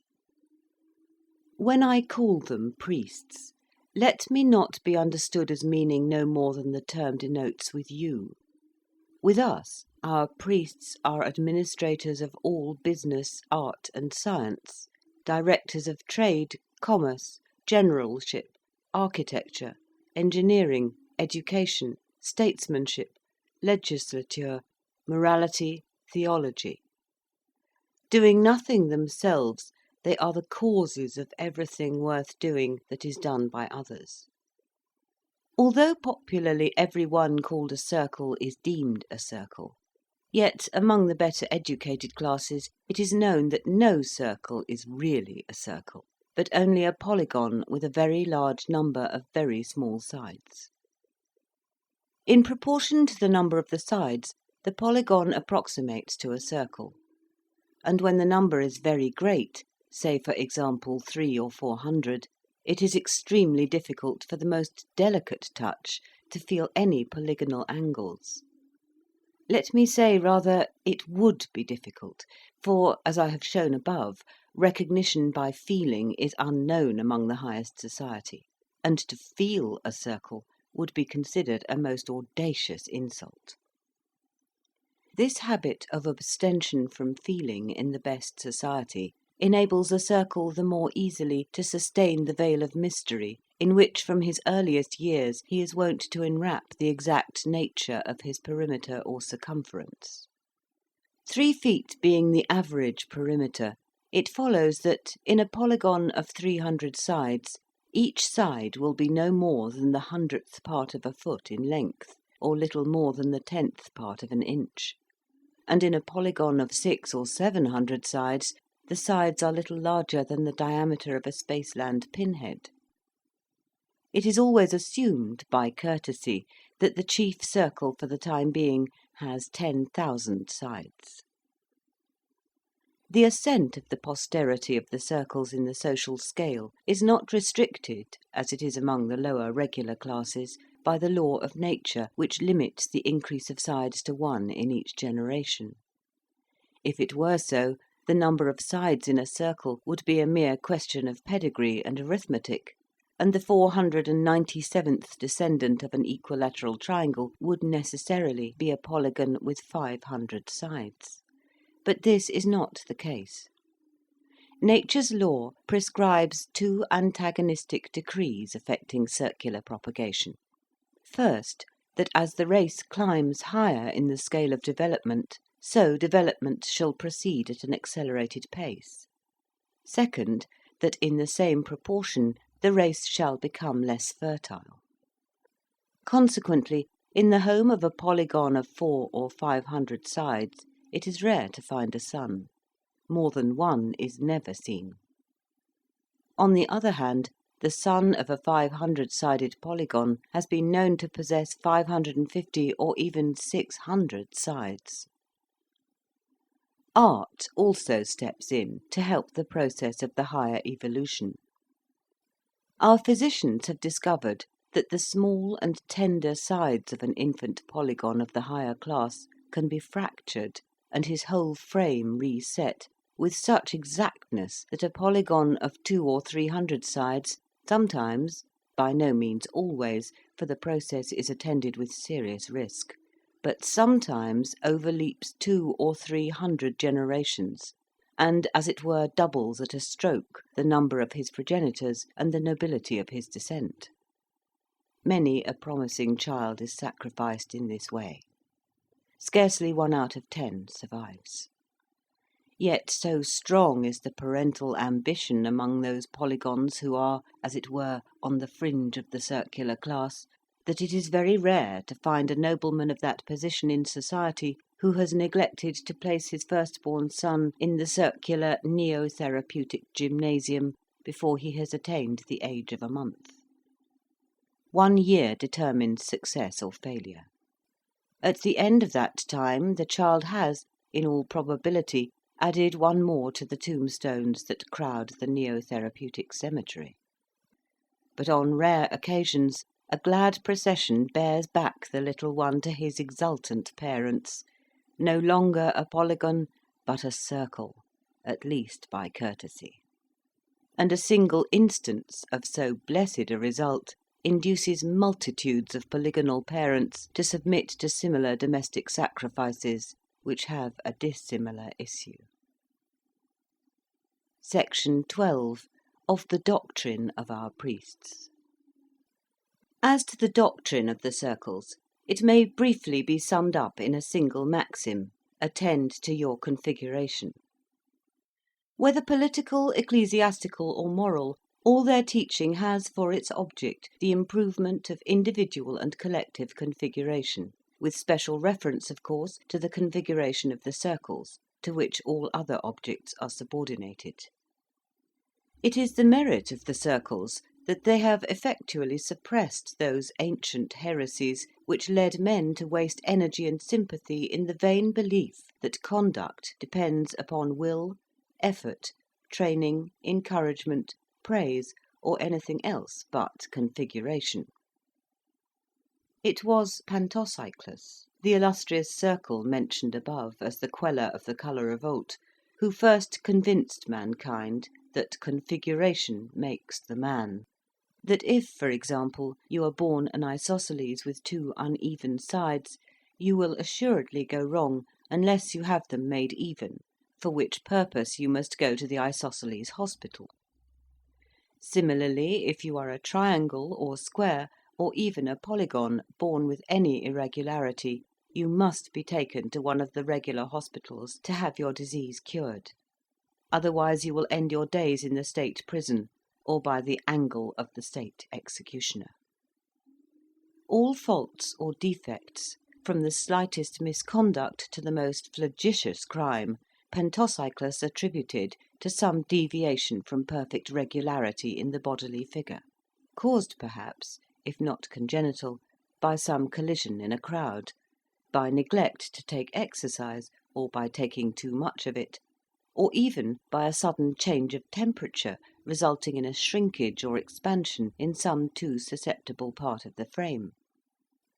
Therefore, concluded that illustrious philosopher, neither good conduct nor bad conduct is a fit subject in any sober estimation for either praise or blame. For why should you praise, for example, the integrity of a square who faithfully defends the interests of his client, when you ought, in reality, rather to admire the exact precision of his rectangles? Or again, why blame a lying, thievish isosceles, when you ought rather to deplore the incurable inequality of his sides? Theoretically, this doctrine is unquestionable, but it has practical drawbacks. In dealing with an isosceles, if a rascal pleads that he cannot help stealing because of his unevenness, you reply that for that very reason, because he cannot help being a nuisance to his neighbours, you, the magistrate, cannot help sentencing him to be consumed, and there's an end of the matter. But in little domestic difficulties, where the penalty of consumption or death is out of the question, this theory of configuration sometimes comes in awkwardly, and I must confess that occasionally, when one of my own hexagonal grandsons pleads, as an excuse for his disobedience, that a sudden change of the temperature has been too much for his perimeter, and that I ought to lay the blame not on him, but on his configuration, which can only be strengthened by abundance of the choicest sweetmeats, I neither see my way logically to reject, nor practically to accept, his conclusions. For my own part, I find it best to assume that a good sound scolding or castigation has some latent and strengthening influence on my grandson's configuration, though I own that I have no grounds for thinking so. At all events, I am not alone in my way of extricating myself from this dilemma, for I find that many of the highest circles, sitting as judges in law courts, use praise and blame towards regular and irregular figures. And in their homes I know by experience that, when scolding their children, they speak about right or wrong as vehemently and passionately as if they believed that these names represented real existences, and that a human figure is really capable of choosing between them. Consistently carrying out their policy of making configuration the leading idea in every mind, the circles reverse the nature of that commandment which in Spaceland regulates the relations between parents and children. With you, children are taught to honour their parents. With us, next to the circles, who are the chief object of universal homage, a man is taught to honour his grandson, if he has one, or if not, his son. By honour, however, is by no means meant indulgence, but a reverent regard for their highest interests. And the circles teach that the duty of fathers is to subordinate their own interests to those of posterity, thereby advancing the welfare of the whole state, as well as that of their own immediate descendants. The weak point in the system of the circles, if a humble square may venture to speak of anything circular as containing any element of weakness, appears to me to be found in their relations with women. As it is of the utmost importance for society that irregular births should be discouraged, it follows that no woman who has any irregularities in her ancestry is a fit partner for one who desires that his posterity should rise by regular degrees in the social scale. Now, the irregularity of a male is a matter of measurement, but as all women are straight, and therefore visibly regular, so to speak, one has to devise some other means of ascertaining what I may call their invisible irregularity. That is to say, their potential irregularities as regards possible offspring. This is effected by carefully kept pedigrees, which are preserved and supervised by the state, and without a certified pedigree no woman is allowed to marry. Now it might have been supposed that a circle, proud of his ancestry and regardful for a posterity which might possibly issue hereafter in a chief circle, would be more careful than any other to choose a wife who had no blot on her escutcheon. But it is not so. The care in choosing a regular wife appears to diminish as one rises in the social scale. Nothing would induce an aspiring isosceles, who had hopes of generating an equilateral son, to take a wife who reckoned a single irregularity among her ancestors. A square or pentagon, who is confident that his family is steadily on the rise, does not inquire above the 500th generation. A hexagon or dodecahedron is even more careless of the wife's pedigree. But a circle has been known deliberately to take a wife who has had an irregular great-grandfather, and all because of some slight superiority of lustre, or because of the charms of a low voice, which, with us, even more than with you, is thought an excellent thing in woman. Such ill-judged marriages are, as might be expected, barren, if they do not result in positive irregularity or in diminution of sides. But none of these evils have hitherto proved sufficiently deterrent. The loss of a few sides in a highly developed polygon is not easily noticed, and is sometimes compensated by a successful operation in the neo-therapeutic gymnasium, as I have described above. And the circles are too much disposed to acquiesce in infecundity as a law of the superior development. Yet, if this evil be not arrested, the gradual diminution of the circular class may soon become more rapid, and the time may not be far distant when, the race being no longer able to produce a chief circle, the constitution of Flatland must fall. One other word of warning suggests itself to me, though I cannot so easily mention a remedy, and this also refers to our relations with women. About 300 years ago, it was decreed by the chief circle that, since women are deficient in reason but abundant in emotion, they ought no longer to be treated as rational, nor receive any mental education. The consequence was that they were no longer taught to read, nor even to master arithmetic enough to enable them to count the angles of their husband or children, and hence they sensibly declined during each generation in intellectual power, and this system of female non-education, or quietism, still prevails. My fear is that, with the best intentions, this policy has been carried so far as to react injuriously on the male sex. For the consequence is that, as things now are, we males have to lead a kind of bilingual, and I may almost say bi-mental existence.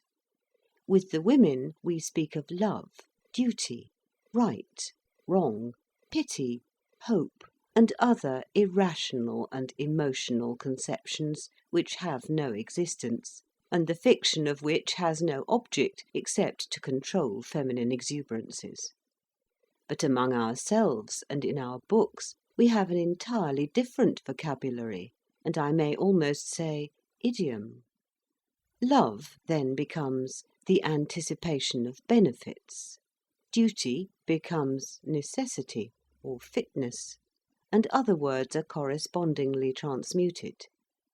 Moreover, among women we use language implying the utmost deference for their sex, and they fully believe that the chief circle himself is not more devoutly adored by us than they are. But behind their backs they are both regarded and spoken of, by all except the very young, as being little better than mindless organisms. Our theology also in the women's chambers is entirely different from our theology elsewhere. Now, my humble fear is that this double training, in language as well as in thought, imposes somewhat too heavy a burden upon the young, especially when, at the age of 3 years old, they are taken from the maternal care and taught to unlearn the old language, except for the purpose of repeating it in the presence of their mothers and nurses, and to learn the vocabulary and idiom of science. Already, methinks, I discern a weakness in the grasp of mathematical truth at the present time, as compared with the more robust intellect of our ancestors 300 years ago. I say nothing of the possible danger if a woman should ever surreptitiously learn to read, and convey to her sex the result of her perusal of a single popular volume; nor of the possibility that the indiscretion or disobedience of some infant male might reveal to a mother the secrets of the logical dialect. On the simple ground of the enfeebling of the male intellect, I rest this humble appeal to the highest authorities to reconsider the regulations of female education. Section 13. How I had a Vision of Lineland. It was the last day but one of the 1999th year of our era, and the first day of the long vacation. Having amused myself till a late hour with my favourite recreation of geometry, I had retired to rest with an unsolved problem in my mind. In the night I had a dream. Reader's note: the following paragraph makes reference to a diagram. The diagram is headed "My View of Lineland." Beneath this title, and centrally placed, is a square labelled myself. Under that, from left to right on a horizontal plane, are 4 dots labelled women, a short dash labelled a boy, 6 longer dashes marked men, then, directly below myself, a thick dash labelled the king, with an eye looking out from either end. Under the eyes is written, "The king's eyes much larger than the reality," showing that his Majesty could see nothing but a point. The horizontal line then continues towards the right, with 7 dashes marked men, 1 dash marked a boy, and 7 dots marked women. End of reader's note. I saw before me a vast multitude of small straight lines, which I naturally assumed to be women, interspersed with other beings still smaller and of the nature of lustrous points, all moving to and fro in one and the same straight line, and, as nearly as I could judge, with the same velocity. A noise of confused, multitudinous chirping or twittering issued from them at intervals as long as they were moving, but sometimes they ceased from motion, and then all was silence. Approaching one of the largest of what I thought to be women, I accosted her, but received no answer. A second and third appeal on my part were equally ineffectual. Losing patience at what appeared to me intolerable rudeness, I brought my mouth into a position full in front of her mouth, so as to intercept her motion, and loudly repeated my question.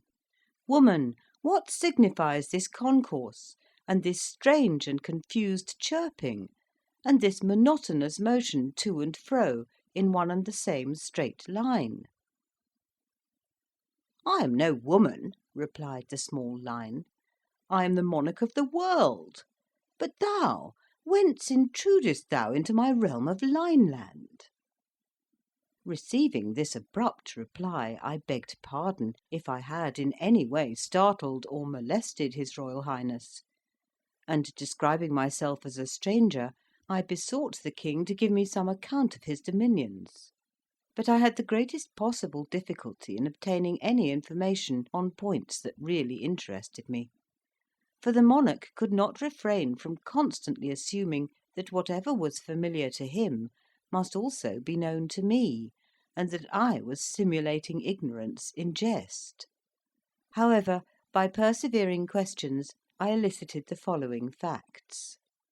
It seemed that this poor ignorant monarch, as he called himself, was persuaded that the straight line which he called his kingdom, and in which he passed his existence, constituted the whole of the world, and indeed the whole of space. Not being able either to move or to see, save in his straight line, he had no conception of anything out of it.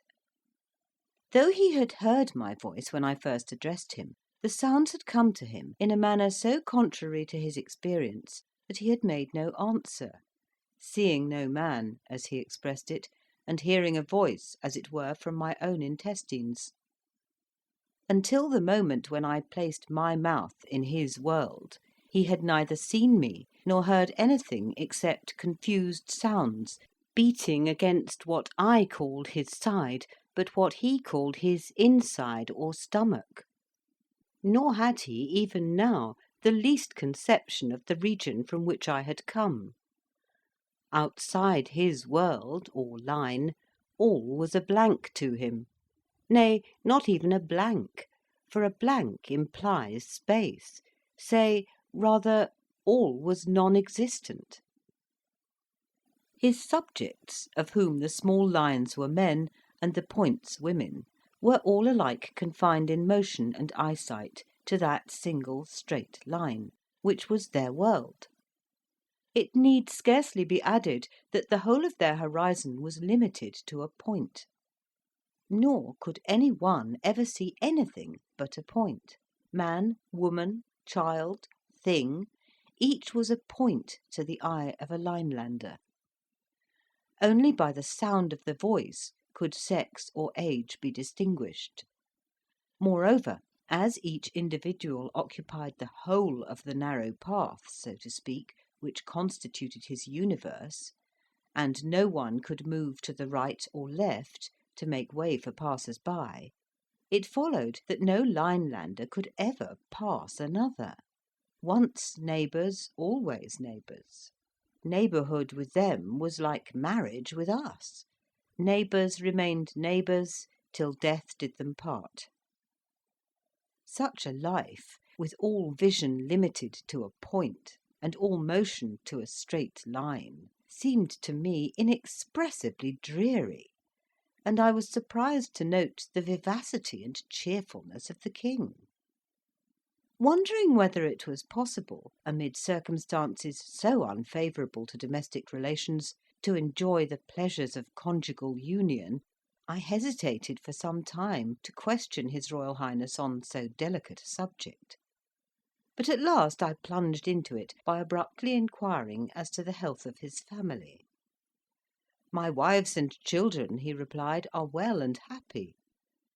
Staggered at this answer, for in the immediate proximity of the monarch, as I had noted in my dream before I entered Lineland, there were none but men, I ventured to reply, "Pardon me, but I cannot imagine how your Royal Highness can at any time either see or approach their Majesties, when there are at least half a dozen intervening individuals whom you can neither see through nor pass by.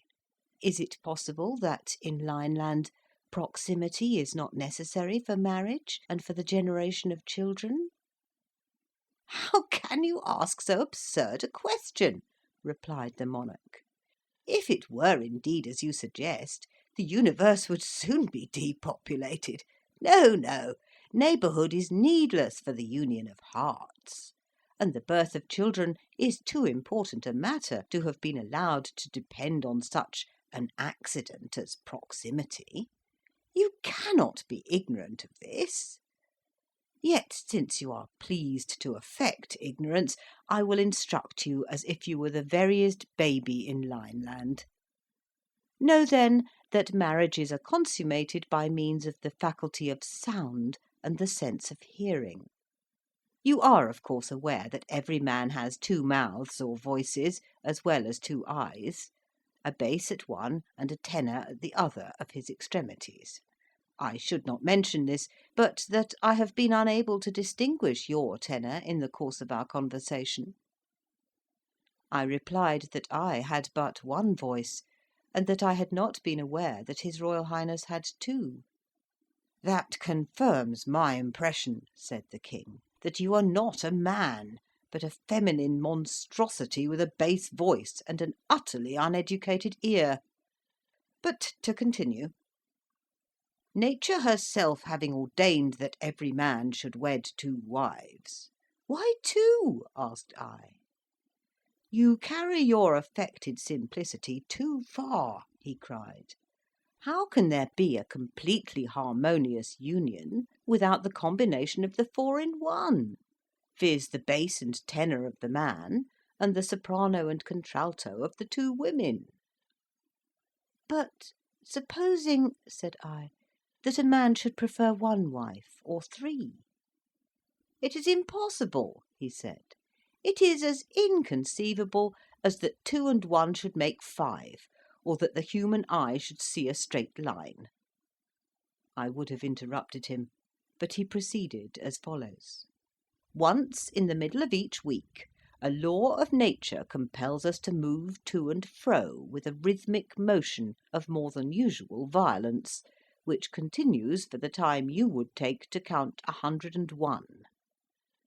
In the midst of this choral dance, at the 51st pulsation, the inhabitants of the universe pause in full career, and each individual sends forth his richest, fullest, sweetest strain. It is in this decisive moment that all our marriages are made.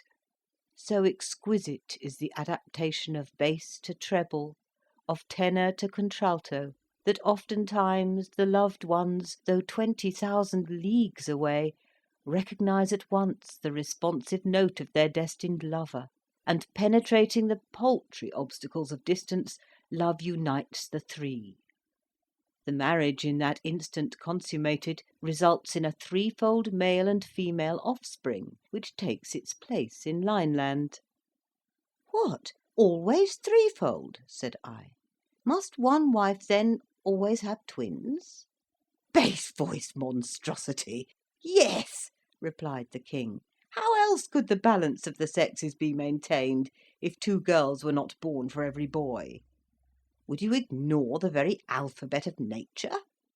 He ceased, speechless for fury, and some time elapsed before I could induce him to resume his narrative. "You will not, of course, suppose that every bachelor among us finds his mates at the first wooing in this universal marriage chorus. On the contrary, the process is by most of us many times repeated. Few are the hearts whose happy lot it is at once to recognise in each other's voices the partner intended for them by Providence, and to fly into a reciprocal and perfectly harmonious embrace. With most of us the courtship is of long duration. The wooers' voices may perhaps accord with one of the future wives, but not with both, or not at first with either, or the soprano and contralto may not quite harmonise. In such cases nature has provided that every weekly chorus shall bring the 3 lovers into closer harmony. Each trial of voice, each fresh discovery of discord, almost imperceptibly induces the less perfect to modify his or her vocal utterance, so as to approximate to the more perfect. And after many trials and many approximations, the result is at last achieved. There comes a day at last when, while the wonted marriage chorus goes forth from universal Lineland, the 3 far-off lovers suddenly find themselves in exact harmony, and before they are aware, the wedded triplet is wrapped vocally into a duplicate embrace, and nature rejoices over 1 more marriage and over 3 more births. Section 14. How I vainly tried to explain the nature of Flatland. Thinking that it was time to bring down the monarch from his raptures to the level of common sense, I determined to endeavour to open up to him some glimpses of the truth, that is to say, of the nature of things in Flatland. So I began thus: "How does your Royal Highness distinguish the shapes and positions of his subjects? I, for my part, noticed by the sense of sight, before I entered your kingdom, that some of your people are lines and others points, and that some of the lines are larger—" "You speak of an impossibility," interrupted the King. "You must have seen a vision; for to detect the difference between a line and a point by the sense of sight is, as every one knows, in the nature of things, impossible. But it can be detected by the sense of hearing, and by the same means my shape can be exactly ascertained. Behold me, I am a line, the longest in Lineland, over 6 inches of space." "Of length," I ventured to suggest. "Fool," said he, "space is length. Interrupt me again, and I have done." I apologised, but he continued scornfully: "Since you are impervious to argument, you shall hear with your ears how by means of my 2 voices I reveal my shape to my wives, who are at this moment 6,000 miles, 70 yards, 2 feet, 8 inches away, the one to the north, the other to the south. Listen, I call to them." He chirruped, and then complacently continued: "My wives at this moment receiving the sound of one of my voices, closely followed by the other, and perceiving that the latter reaches them after an interval in which sound can traverse 6.457 inches, infer that one of my mouths is 6.457 inches further from them than the other, and accordingly know my shape to be 6.457 inches. But you will, of course, understand that my wives do not make this calculation every time they hear my 2 voices. They made it once for all before we were married. But they could make it at any time. and in the same way I can estimate the shape of any of my male subjects by the sense of sound." "But how," said I, "if a man feigns a woman's voice with one of his two voices, or so disguises his southern voice that it cannot be recognised as the echo of the northern? May not such deceptions cause great inconvenience? And have you no means of checking frauds of this kind by commanding your neighbouring subjects to feel one another?" This, of course, was a very stupid question, for feeling could not have answered the purpose, but I asked with the view of irritating the monarch, and I succeeded perfectly. "What?" cried he in horror. "Explain your meaning." "Feel, touch, come into contact," I replied. "If you mean by feeling," said the king, "approaching so close as to leave no space between two individuals, know, stranger, that this offence is punishable in my dominions by death, and the reason is obvious. The frail form of a woman, being liable to be shattered by such an approximation, must be preserved by the state. But since women cannot be distinguished by the sense of sight from man, the law ordains universally that neither man nor woman shall be approached so closely as to destroy the interval between the approximator and the approximated. And indeed, what possible purpose would be served by this illegal and unnatural excess of approximation which you call touching, when all the ends of so brutal and coarse a process are attained at once more easily and more exactly by the sense of hearing? As to your suggested danger of deception, it is non-existent, for the voice, being the essence of one's being, cannot be thus changed at will. But come, suppose that I had the power of passing through solid things, so that I could penetrate my subjects one after another, even to the number of 1,000,000,000, verifying the size and distance of each by the sense of feeling. How much time and energy would be wasted in this clumsy and inaccurate method! Whereas now, in one moment of audition, I take, as it were, the census and statistics, local, corporal, mental, and spiritual, of every living being in Lineland. Hark! Only hark!" So saying, he paused and listened, as if in an ecstasy, to a sound which seemed to me no better than a tiny chirping from an innumerable multitude of Lilliputian grasshoppers.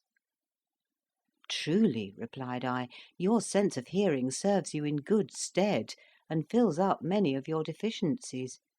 But permit me to point out that your life in Lineland must be deplorably dull. To see nothing but a point, not even to be able to contemplate a straight line, nay, not even to know what a straight line is. To see, yet to be cut off from those linear prospects which are vouchsafed to us in Flatland. Better surely to have no sense of sight at all than to see so little. I grant you I have not your discriminative faculty of hearing, for the concert of all Lineland which gives you such intense pleasure is to me no better than a multitudinous twittering or chirping. But at least I can discern by sight a line from a point. And let me prove it. Just before I came into your kingdom, I saw you dancing from left to right, and then from right to left, with 7 men and a woman in your immediate proximity on the left, and 8 men and 2 women on your right. Is not this correct?" "It is correct," said the king, "so far as the numbers and sexes are concerned, though I know not what you mean by right and left. But I deny that you saw these things. For how could you see the line, that is to say, the inside, of any man? But you must have heard these things, and then dreamed that you saw them. And let me ask what you mean by those words left and right. I suppose it is your way of saying northward and southward." "Not so," replied I. "Besides your motion of northward and southward, there is another motion which I call from right to left." King. Exhibit to me, if you please, this motion from left to right. I. Nay, that I cannot do, unless you could step out of your line altogether. King. Out of my line? Do you mean out of the world? Out of space? I. Well, yes, out of your world, out of your space. For your space is not the true space. True space is a plane, but your space is only a line. King. If you cannot indicate this motion from left to right by yourself moving in it, then I beg you to describe it to me in words. I. If you cannot tell your right side from my left, I fear that no words of mine can make my meaning clear to you. But surely you cannot be ignorant of so simple a distinction. King. I do not in the least understand you. I. Alas, how shall I make it clear? When you move straight on, does it not sometimes occur to you that you could move in some other way, turning your eye round so as to look in the direction to which your side is now fronting? In other words, instead of always moving in the direction of one of your extremities, do you never feel a desire to move in the direction, so to speak, of your side? King. Never. And what do you mean? How can a man's inside front in any direction? Or how can a man move in the direction of his inside? I. Well then, since words cannot explain the matter, I will try deeds, and will move gradually out of Lineland in the direction which I desire to indicate to you. Reader's note. The following paragraph makes reference to a diagram. The diagram shows a horizontal line. At the left is marked Lineland, with an arrow pointing rightward. At the right, on the line, is a broad dash labelled the King. In the centre, on the line, is a horizontally shaded square, over which is written, "My body just before I disappeared." End of reader's note. At the word, I began to move my body out of Lineland. As long as any part of me remained in his dominion and in his view, the King kept exclaiming, "I see you! I see you still! You are not moving!" But when I had at last moved myself out of his line, he cried in his shrillest voice, "She is vanished! She is dead!" "I am not dead," replied I am simply out of Lineland. That is to say, out of the straight line which you call space, and in the true space where I can see things as they are. And at this moment I can see your line, or side, or inside, as you are pleased to call it, and I can also see the men and women on the north and south of you, whom I will now enumerate, describing their order, their size, and the interval between each. When I had done this at great length, I cried triumphantly, "Does this at last convince you?"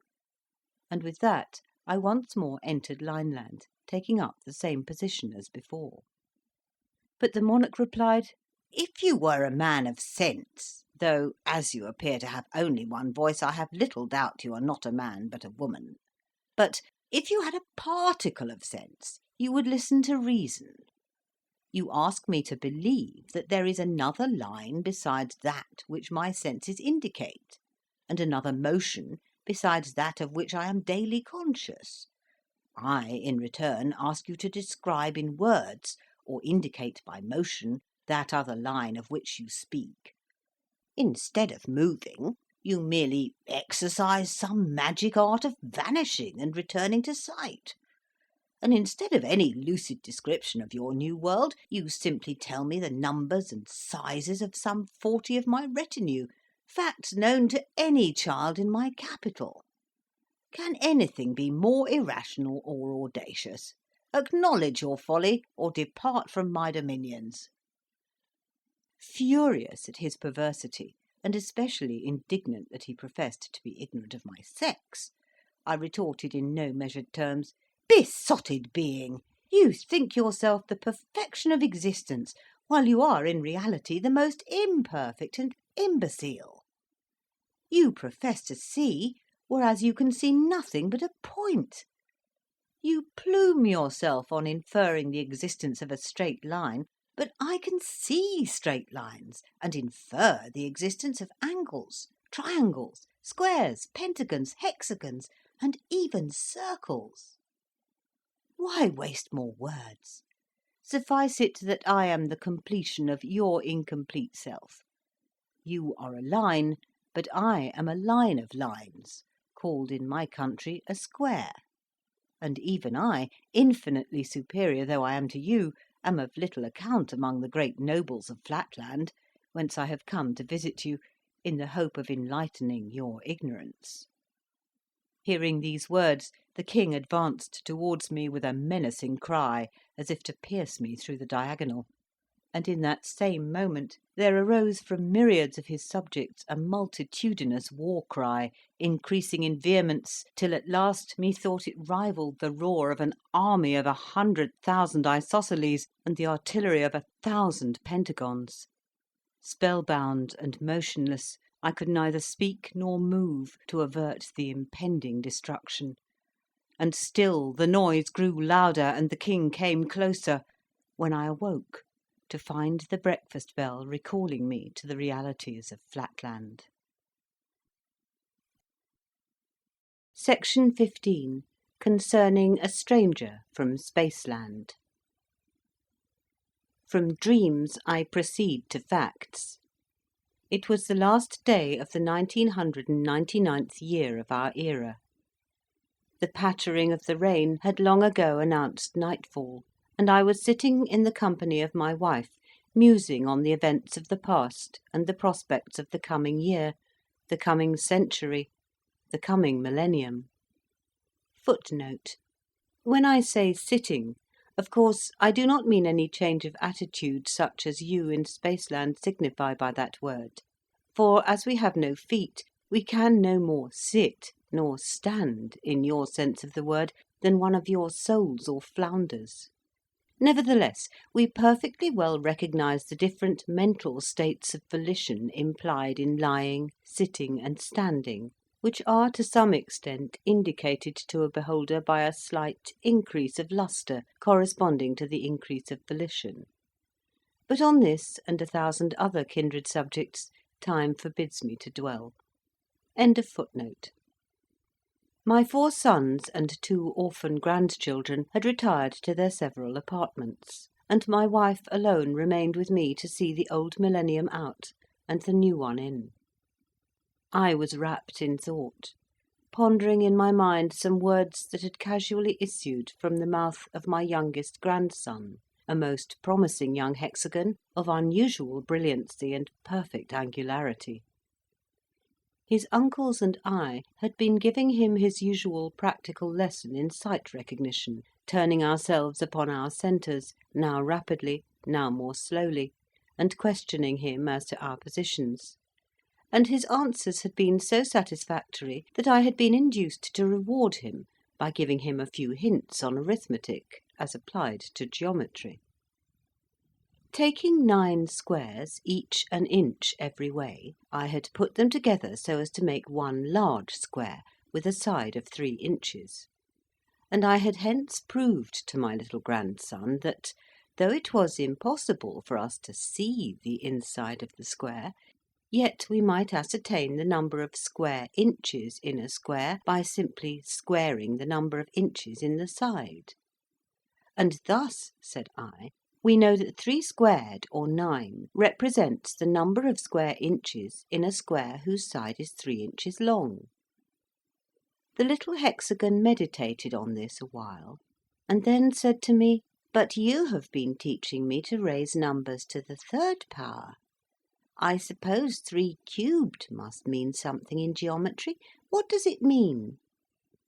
"Nothing at all," replied I, "not at least in geometry, for geometry has only 2 dimensions." And then I began to show the boy how a point, by moving through a length of 3 inches, makes a line of 3 inches, which may be represented by 3, and how a line of 3 inches, moving parallel to itself through a length of 3 inches, makes a square of 3 inches every way, which may be represented by 3 squared.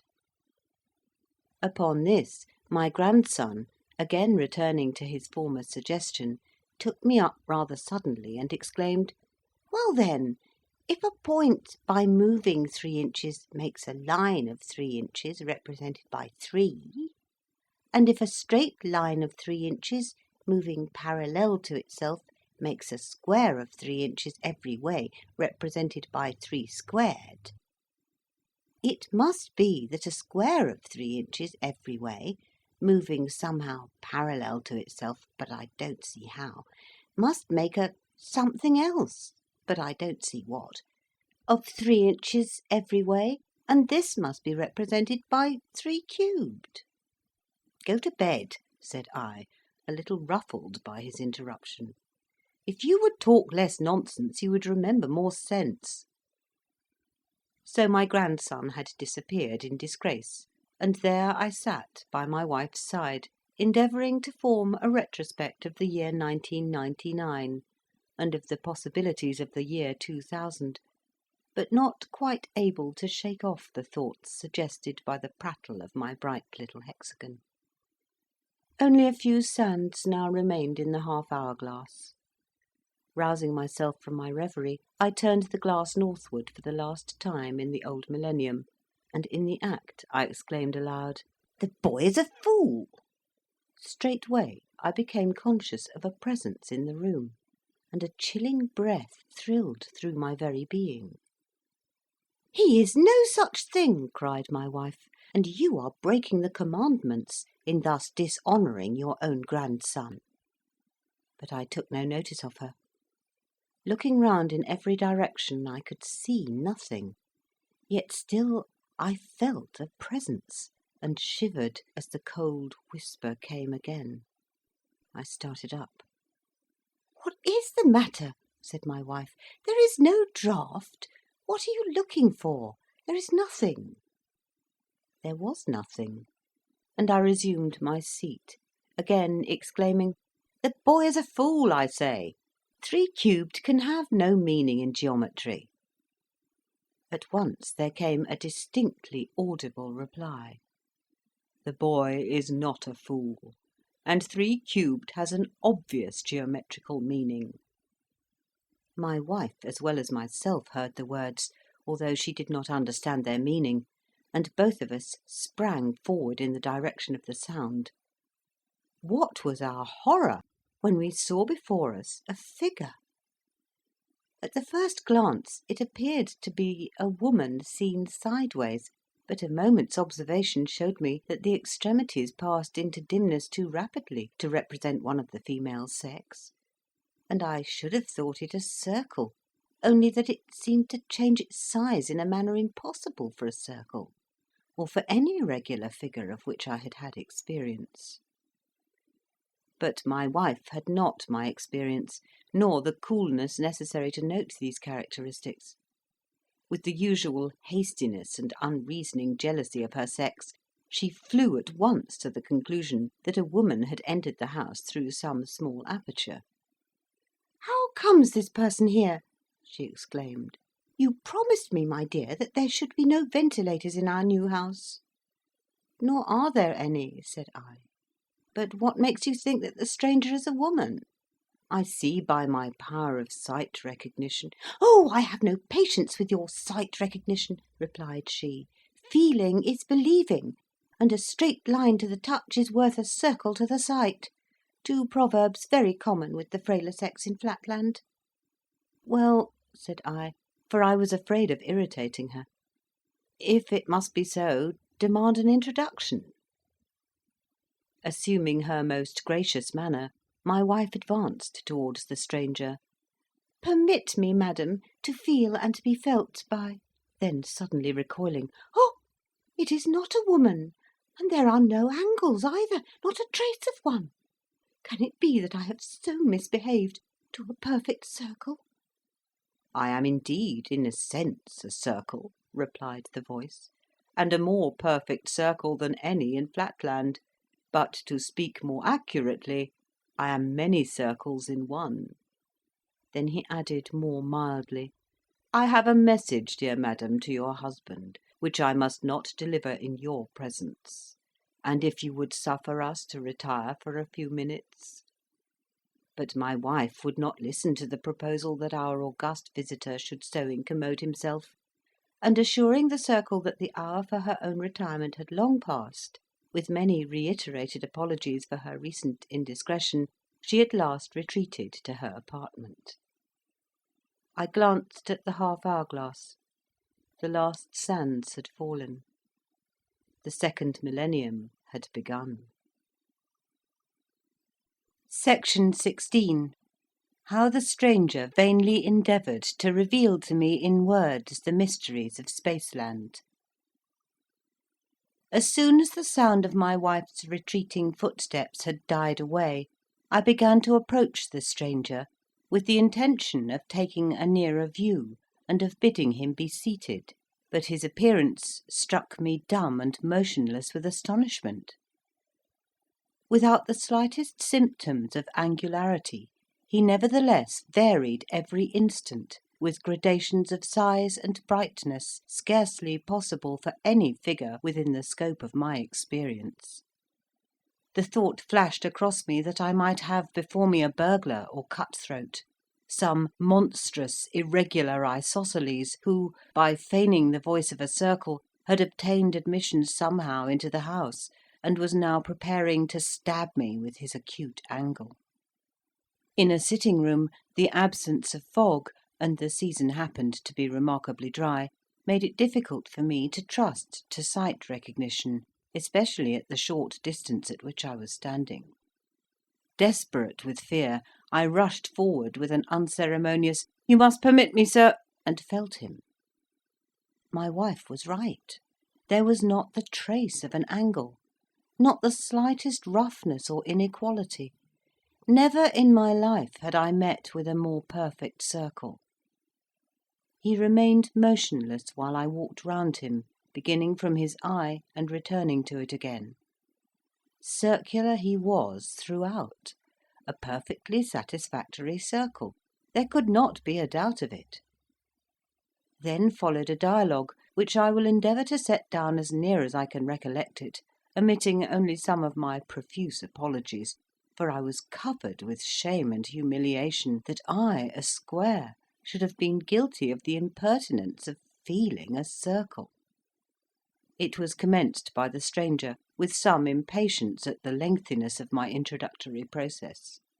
Stranger: Have you felt me enough by this time? Are you not introduced to me yet? I: Most illustrious sir, excuse my awkwardness, which arises not from ignorance of the usages of polite society, but from a little surprise and nervousness consequent on this somewhat unexpected visit, and I beseech you to reveal my indiscretion to no one, and especially not to my wife. But before your lordship enters into further communications, would he deign to satisfy the curiosity of one who would gladly know whence his visitor came? Stranger: From space! From space, sir! Whence else? I: Pardon me, my lord, but is not your lordship already in space? Your lordship and his humble servant, even at this moment? Stranger: Pooh! What do you know of space? Define space. I: Space, my lord, is height and breadth indefinitely prolonged. Stranger: Exactly. You see, you do not even know what space is. You think it is of 2 dimensions only, but I have come to announce to you a third: height, breadth, and length. I: Your lordship is pleased to be merry. We also speak of length and height, or breadth and thickness, thus denoting 2 dimensions by 4 names. Stranger: But I mean not only 3 names, but 3 dimensions. I: Would your lordship indicate or explain to me in what direction is the 3rd dimension, unknown to me? Stranger: I came from it. It is up above and down below. I. My lord means seemingly that it is northward and southward. Stranger. I mean nothing of the kind. I mean a direction in which you cannot look, because you have no eye in your side. I. Pardon me, my lord. A moment's inspection will convince your lordship that I have a perfect luminary at the juncture of two of my sides. Stranger. Yes, but in order to see into space, you ought to have an eye not on your perimeter, but on your side. That is, on what you would probably call your inside, but we in Spaceland should call it your side. I. An eye in my inside? An eye in my stomach? Your lordship jests. Stranger. I am in no jesting humour. I tell you that I come from space, or, since you will not understand what space means, from the land of 3 dimensions, whence I but lately looked down upon your plane, which you call space, forsooth.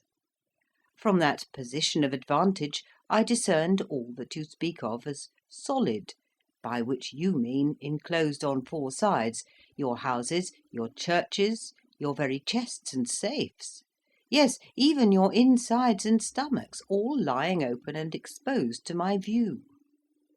I. Such assertions are easily made, my lord. Stranger. But not easily proved, you mean. But I mean to prove mine. When I descended here, I saw your 4 sons, the pentagons, each in his apartment, and your 2 grandsons, the hexagons. I saw your youngest hexagon remain a while with you, and then retire to his room, leaving you and your wife alone. I saw your isosceles servants, 3 in number, in the kitchen at supper, and the little page in the scullery. Then I came here, and how do you think I came? I. Through the roof, I suppose.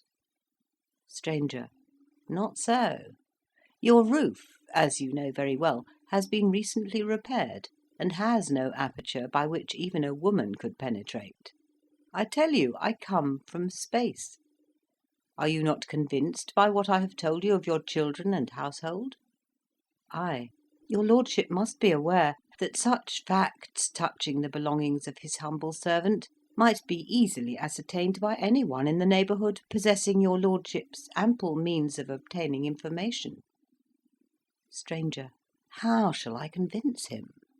Surely a plain statement of facts, followed by ocular demonstration, ought to suffice. Now, sir, listen to me. You are living on a plain. What you style flatland is the vast level surface of what I may call a fluid, on or in the top of which you and your countrymen move about, without rising above it or falling below it. I am not a plane figure, but a solid. You call me a circle, but in reality I am not a circle, but an infinite number of circles, of size varying from a point to a circle of 13 inches in diameter, one placed on the top of the other. When I cut through your plane, as I am now doing, I make in your plane a section which you, very rightly, call a circle. For even a sphere, which is my proper name in my own country, if he manifest himself at all to an inhabitant of Flatland, must needs manifest himself as a circle. Do you not remember? For I, who see all things, discerned last night the phantasmal Vision of Lineland written upon your brain. Do you not remember, I say, how, when you entered the realm of Lineland, you were compelled to manifest yourself to the king not as a square but as a line, because that linear realm had not dimensions enough to represent the whole of you, but only a slice or section of you? In precisely the same way, your country of 2 dimensions is not spacious enough to represent me, a being of 3. but can only exhibit a slice or section of me, which is what you call a circle. The diminished brightness of your eye indicates incredulity. But now prepare to receive proof positive of the truth of my assertions. You cannot indeed see more than one of my sections or circles at a time, for you have no power to raise your eye out of the plane of Flatland, but you can at least see that, as I rise in space, so my section becomes smaller. See now, I will rise, and the effect upon your eye will be that my circle will become smaller and smaller till it dwindles to a point and finally vanishes. Reader's note: the following paragraph makes reference to a diagram. The diagram shows a horizontal line. Cutting the line, there are 3 spheres. The first, or leftmost, is half above and half below the line, with its equator drawn at the level of the line to indicate the sphere's solid nature. Over it is written, "The sphere with his section at full size." The second, or central sphere, is positioned about 5/6 above the line and 1/6 below, with a circumference drawn at the level of the line. This is labelled 2, the sphere rising. The third, or right-hand sphere, is nearly all above the line, with just a sliver below, the circumference being drawn at the level of the line. This is labelled 3, the sphere on the point of vanishing. At the right-hand end of the line there is an eye marked "My Eye," looking towards the left. End of reader's note. There was no rising that I could see, but he diminished and finally vanished. I winked once or twice to make sure that I was not dreaming, but it was no dream, for from the depths of nowhere came forth a hollow voice, close to my heart it seemed. "Am I quite gone? Are you convinced now? Well, now I will gradually return to Flatland, and you shall see my section become larger and larger." Every reader in Spaceland will easily understand that my mysterious guest was speaking the language of truth, and even of simplicity. But to me, proficient though I was in Flatland mathematics, it was by no means a simple matter. The rough diagram given above will make it clear to any Spaceland child that the sphere, ascending in the 3 positions indicated there, must needs have manifested himself to me, or to any Flatlander, as a circle, at first of full size, then small, and at last very small indeed, approaching to a point. But to me, although I saw the facts before me, the causes were as dark as ever. All that I could comprehend was, that the circle had made himself smaller and vanished, and that he had now reappeared and was rapidly making himself larger. When he had regained his original size, he heaved a deep sigh, for he perceived by my silence that I had altogether failed to comprehend him. And indeed I was now inclining to the belief that he must be no circle at all, but some extremely clever juggler, or else that the old wives' tales were true, and that after all there were such people as enchanters and magicians. After a long pause he muttered to himself, "One resource alone remains if I am not to resort to action. I must try the method of analogy." Then followed a still longer silence, after which he continued our dialogue. Sphere. Tell me, Mr. Mathematician, if a point moves northward and leaves a luminous wake, what name would you give to the wake? I.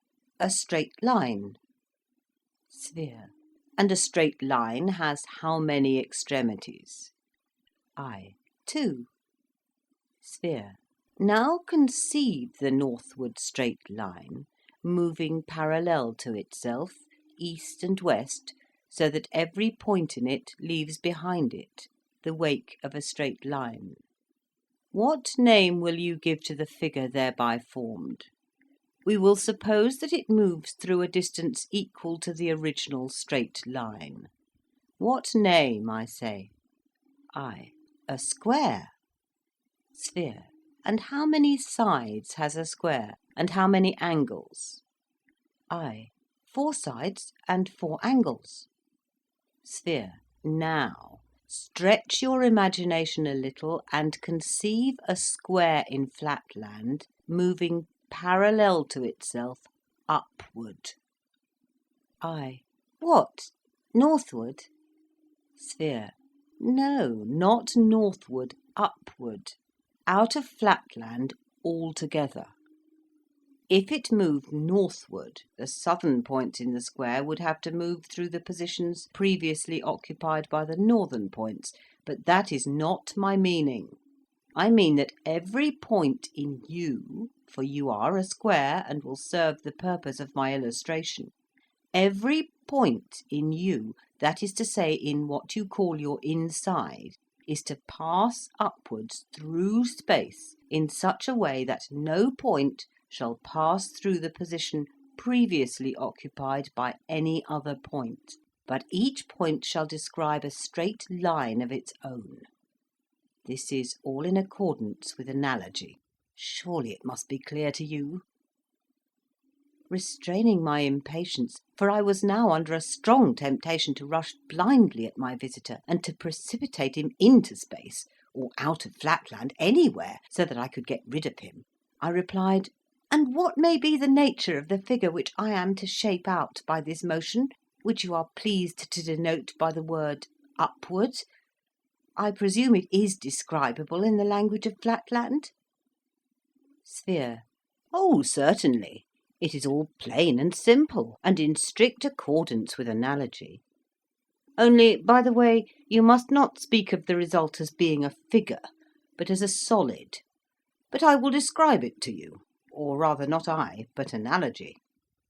We began with a single point, which, of course, being itself a point, has only one terminal point. One point produces a line with 2 terminal points. One line produces a square with 4 terminal points. Now you can yourself give the answer to your own question. 1, 2, 4 are evidently in geometrical progression. What is the next number? I. 8. Sphere. Exactly. The one square produces a something which you do not as yet know a name for, but which we call a cube, with 8 terminal points. Now are you convinced? I. And has this creature sides as well as angles, or what you call terminal points? Sphere. Of course, and all according to analogy. But, by the way, not what you call sides, but what we call sides. You would call them solids. I. And how many solids or sides will appertain to this being whom I am to generate by the motion of my inside in an upward direction, and whom you call a cube? Sphere. How can you ask? And you a mathematician? The side of anything is always, if I may so say, one dimension behind the thing. Consequently, as there is no dimension behind a point has 0 sides. A line, if I may so say, has 2 sides, for the points of a line may be called by courtesy its sides. A square has 4 sides, 0, 2, 4. What progression do you call that? I. Arithmetical. Sphere. And what is the next number? I. 6. Sphere. Exactly. Then you see you have answered your own question. The cube which you will generate will be bounded by 6 sides, that is to say, 6 of your insides. You see it all now, eh? Monster! I shrieked. Be thou juggler, enchanter, dream, or devil, no more will I endure thy mockeries. Either thou or I must perish. and saying these words, I precipitated myself upon him. Section 17. How the sphere, having in vain tried words, resorted to deeds. It was in vain. I brought my hardest right angle into violent collision with the stranger, pressing on him with a force sufficient to have destroyed any ordinary circle. But I could feel him slowly and unarrestably slipping from my contact, not edging to the right nor to the left, but moving somehow out of the world and vanishing to nothing. Soon there was a blank, but I still heard the intruder's voice. Sphere. Why will you refuse to listen to reason? I had hoped to find in you, as being a man of sense and an accomplished mathematician, a fit apostle for the gospel of the three dimensions, which I am allowed to preach once only in 1,000 years. But now I know not how to convince you. Stay, I have it. Deeds and not words shall proclaim the truth. Listen, my friend. I have told you I can see from my position in space the inside of all things that you consider closed. For example, I see in yonder cupboard near which you are standing several of what you call boxes, but like everything else in Flatland they have no tops nor bottoms, full of money. I also see 2 tablets of accounts. I am about to descend into that cupboard and to bring you one of those tablets. I saw you lock the cupboard half an hour ago, and I know you have the key in your possession, but I descend from space. The doors, you see, remain unmoved. Now I am in the cupboard and am taking the tablet. Now I have it. Now I ascend with it. I rushed to the closet and dashed the door open. One of the tablets was gone. With a mocking laugh, the stranger appeared in the other corner of the room, and at the same time the tablet appeared upon the floor. I took it up. There could be no doubt. It was the missing tablet. I groaned with horror, doubting whether I was not out of my senses, but the stranger continued, "Surely you must now see that my explanation and no other suits the phenomena. What you call solid things are really superficial. What you call space is really nothing but a great plain. I am in space, and look down upon the insides of the things of which you only see the outsides. You could leave this plane yourself, if you could but summon up the necessary volition. A slight upward or downward motion would enable you to see all that I can see.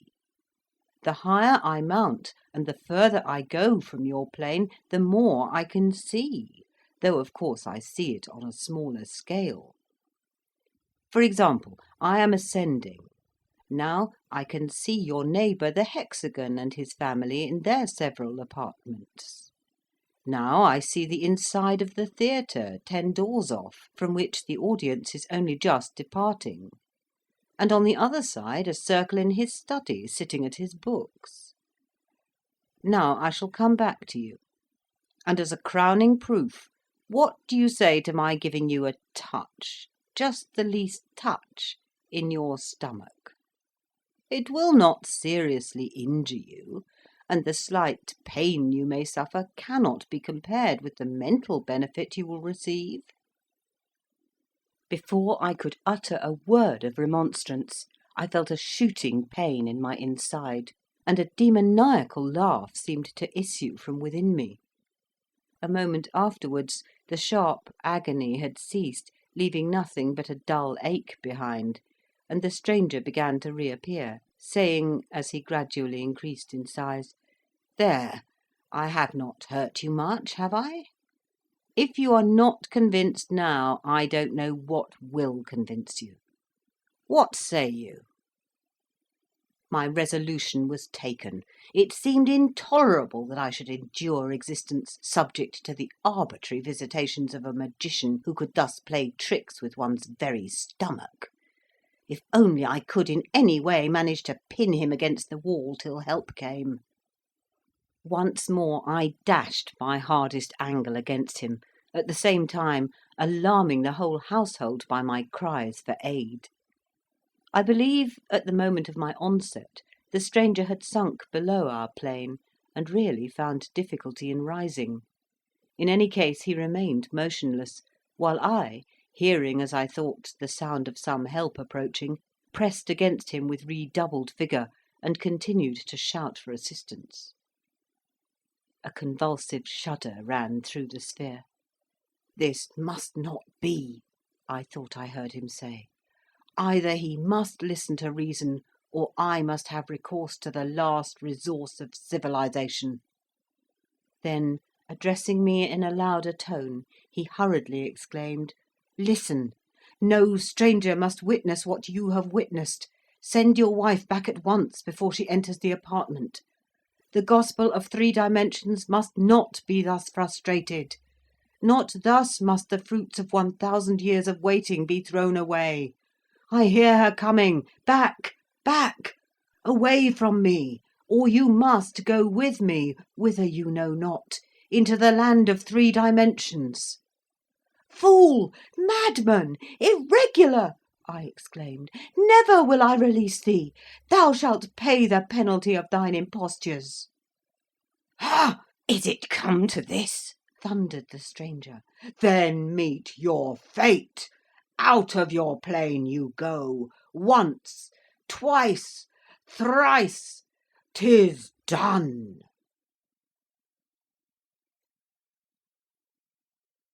Section 18. How I came to Spaceland, and what I saw there. An unspeakable horror seized me. There was a darkness, then a dizzy, sickening sensation of sight that was not like seeing. I saw a line that was no line, space that was not space. I was myself, and not myself.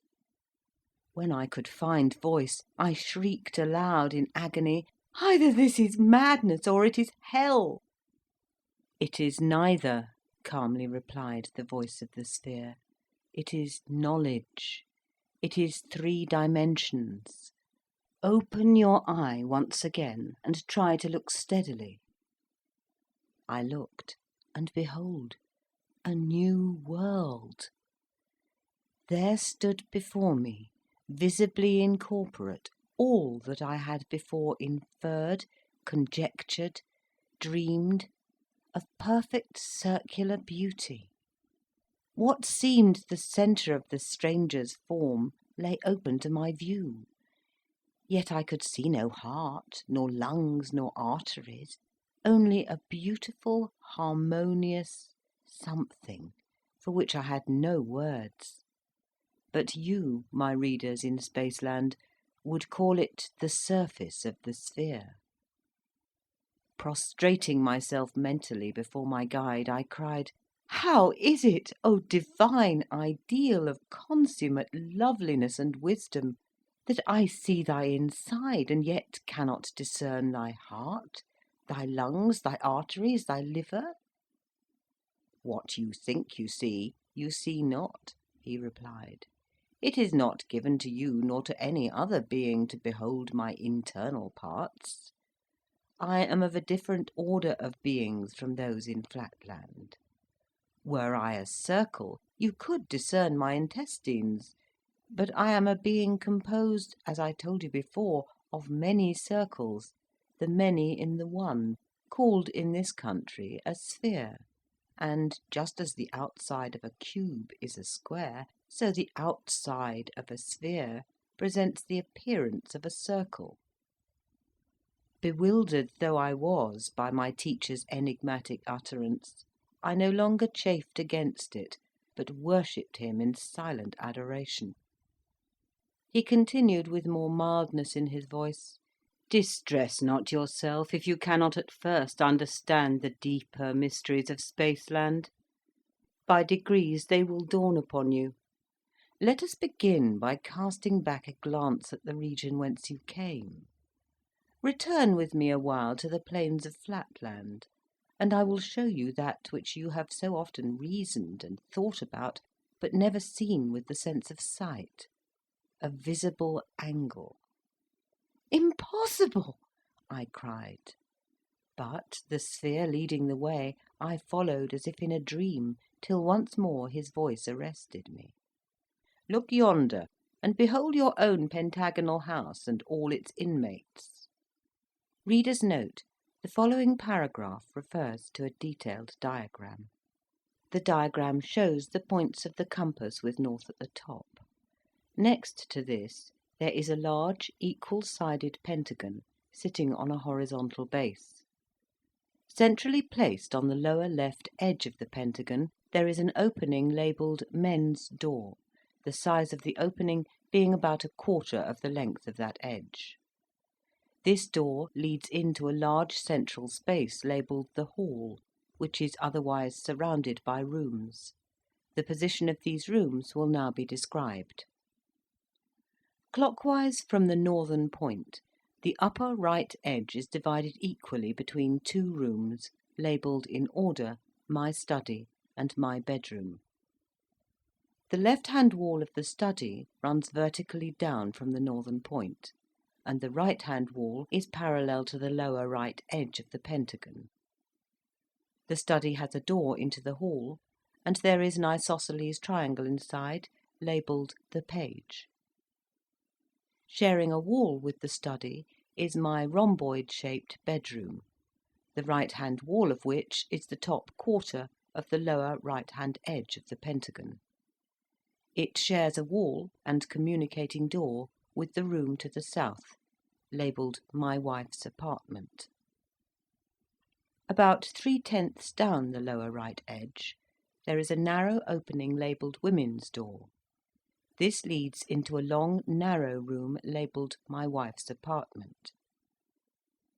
This room has doorways into my bedroom above, into the hall to the left, and into the room to the south, also long and narrow, where a straight line is marked "My Daughter." The only door from my daughter's room is into my wife's apartment. Continuing clockwise down the lower right edge of the pentagon, the next room is a long and wide room with two openings into the hall. Inside are three isosceles triangles of varying acuteness. The uppermost and most acute is labelled the scullion, the next and middle-sized is labelled the footman, and the lowest and least acute is labelled the butler. At the bottom right point of the pentagon, a large corner room is labelled the cellar, and has a door into the hall. Along the left half of the bottom or southern edge, there are two small rooms, each with a door into the hall, and each with a hexagon inside, labelled "My Grandsons." Continuing clockwise up the left side of the pentagon, between the men's door and the northern point, there are four small rooms. Each of these rooms, labelled "My Sons," has a pentagon inside it and a door into the hall. In the middle of the central hall is a straight line, labelled "My Wife." Outside the pentagon, one at each end of the bottom or southern edge, are two very acute isosceles triangles, each labelled "Policeman." End of reader's note. I looked below, and saw with my physical eye all that domestic individuality which I had hitherto merely inferred with the understanding; and how poor and shadowy was the inferred conjecture in comparison with the reality which I now beheld. My four sons calmly asleep in the north-western rooms, my two orphan grandsons to the south, the servants, the butler, my daughter, all in their several apartments. Only my affectionate wife, alarmed by my continued absence, had quitted her room, and was roving up and down in the hall, anxiously awaiting my return. Also the page, aroused by my cries, had left his room, and, under pretext of ascertaining whether I had fallen somewhere in a faint, was prying into the cabinet in my study. All this I could now see, not merely in fur. And as we came nearer and nearer, I could discern even the contents of my cabinet, and the 2 chests of gold, and the tablets of which the sphere had made mention. Touched by my wife's distress, I would have sprung downward to reassure her, but I found myself incapable of motion. "Trouble not yourself about your wife," said my guide. "She will not be long left in anxiety. Meantime, let us take a survey of Flatland." Once more I felt myself rising through space. It was even as the sphere had said. The further we receded from the object we beheld, the larger became the field of vision. My native city, with the interior of every house and every creature therein, lay open to my view in miniature. We mounted higher, and lo, the secrets of the earth, the depths of mines and inmost caverns of the hills were bared before me. Awestruck at the sight of the mysteries of the earth thus unveiled before my unworthy eye, I said to my companion, "Behold, I am become as a god! For the wise men in our country say that to see all things, or, as they express it, omnividence, is the attribute of God alone." There was something of scorn in the voice of my teacher as he made answer, "Is it so indeed? Then the very pickpockets and cutthroats of my country are to be worshipped by your wise men as being gods; for there is not one of them that does not see as much as you see now. But trust me, your wise men are wrong." I. Then is omnividence the attribute of others beside gods? Sphere. I do not know. But if a pickpocket or a cutthroat of our country can see everything that is in your country, surely that is no reason why the pickpocket or cutthroat should be accepted by you as a god. This omnividence, as you call it, it is not a common word in Spaceland, does it make you more just, more merciful, less selfish, more loving? Not in the least. Then how does it make you more divine? I.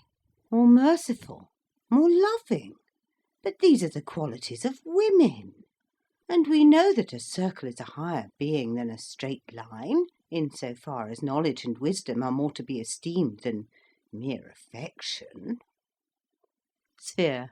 It is not for me to classify human faculties according to merit, yet many of the best and wisest in Spaceland think more of the affections than of the understanding, more of your despised straight lines than of your belauded circles.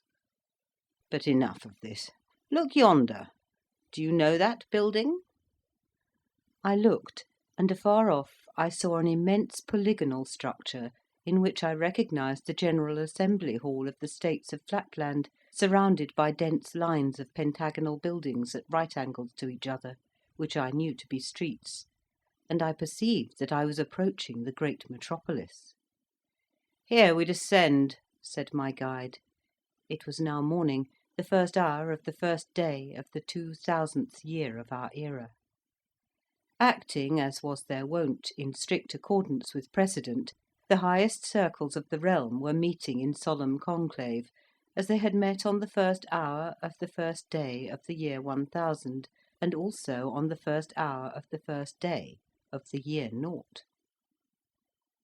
The minutes of the previous meetings were now read by one whom I at once recognised as my brother, a perfectly symmetrical square, and the chief clerk of the High Council.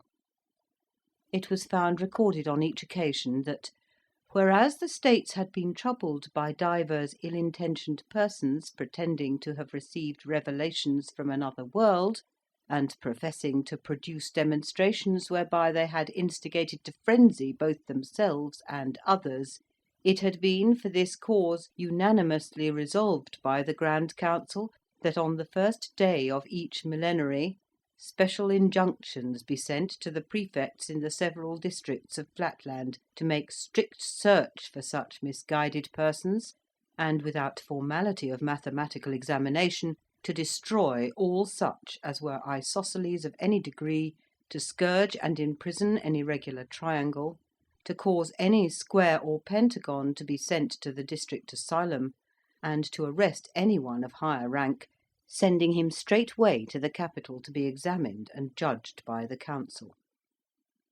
You hear your fate, said the sphere to me, while the council was passing for the third time the formal resolution. Death or imprisonment awaits the apostle of the gospel of 3 dimensions. Not so, replied I. The matter is now so clear to me, the nature of real space so palpable, that methinks I could make a child understand it. Permit me but to descend at this moment and enlighten them. Not yet, said my guide. The time will come for that. Meantime I must perform my mission.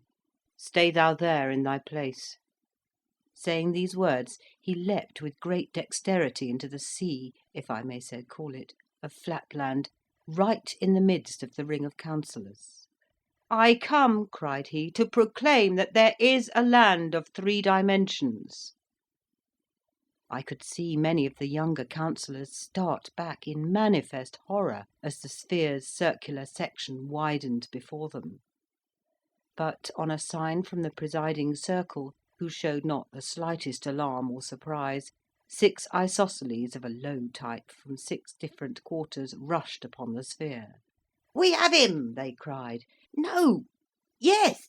We have him still! He's going! He's gone!" "My lords," said the President to the junior circles of the Council, "there is not the slightest need for surprise. The secret archives, to which I alone have access, tell me that a similar occurrence happened on the last 2 millennial commencements. You will, of course, say nothing of these trifles outside the cabinet." Raising his voice, he now summoned the guard. "Arrest the policemen, gag them, you know your duty." After he had consigned to their fate the wretched policemen, ill-fated and unwilling witnesses of a state secret which they were not to be permitted to reveal, he again addressed the councillors. "My lords, the business of the council being concluded, I have only to wish you a happy New Year." Before departing, he expressed at some length to the clerk, my excellent but most unfortunate brother, his sincere regret that, in accordance with precedent, and for the sake of secrecy, he must condemn him to perpetual imprisonment, but added his satisfaction that, unless some mention were made by him of that day's incident, his life would be spared. Section 19. How, though the sphere showed me other mysteries of Spaceland, I still desired more, and what came of it. When I saw my poor brother led away to imprisonment, I attempted to leap down into the council chamber, desiring to intercede on his behalf, or at least bid him farewell. But I found that I had no motion of my own. I absolutely depended on the volition of my guide, who said in gloomy tones, "Heed not thy brother. Haply thou shalt have ample time hereafter to condole with him. Follow me." Reader's note: the following paragraph makes reference to a diagram. Diagram 1 shows a 3-dimensional cube, with visible edges drawn and hidden edges dotted, giving it a 3-dimensional appearance. Horizontal shading makes it appear that the cube is made up of many layers. Diagram 2 shows the same figure, but all lines indicating perspective are missing, with the effect that it no longer appears to be solid, but looks like a 2-dimensional irregular hexagonal figure. End of reader's note. Once more we ascended into space. "Hitherto," said the sphere, "I have shown you naught save plain figures and their interiors. Now I must introduce you to solids, and reveal to you the plan upon which they are constructed. Behold this multitude of movable square cards. See, I put one on another, not, as you supposed, northward of the other, but on the other. Now a second, now a third. See, I am building up a solid by a multitude of squares parallel to one another. Now the solid is complete, being as high as it is long and broad, and we call it a cube." "Pardon me, my lord," replied I, "but to my eye the appearance is as of an irregular figure whose inside is laid open to the view. In other words, methinks I see no solid, but a plane such as we infer in Flatland, only of an irregularity which betokens some monstrous criminal, so that the very sight of it is painful to my eyes." "True," said the Sphere, "it appears to you a plane, because you are not accustomed to light and shade and perspective. Just as in Flatland a hexagon would appear a straight line to one who has not the art of sight recognition. But in reality it is a solid, as you shall learn by the sense of feeling." He then introduced me to the cube, and I found that this marvellous being was indeed no plane, but a solid, and that he was endowed with 6 plane sides and 8 terminal points, called solid angles. And I remembered the saying of the Sphere, that just such a creature as this would be formed by a square moving, in space, parallel to himself. And I rejoiced to think that so insignificant a creature as I could in some sense be called the progenitor of so illustrious an offspring. But still I could not fully understand the meaning of what my teacher had told me concerning light and shade and perspective, and I did not hesitate to put my difficulties before him. Were I to give the Sphere's explanation of these matters, succinct and clear though it was, it would be tedious to an inhabitant of space, who knows these things already.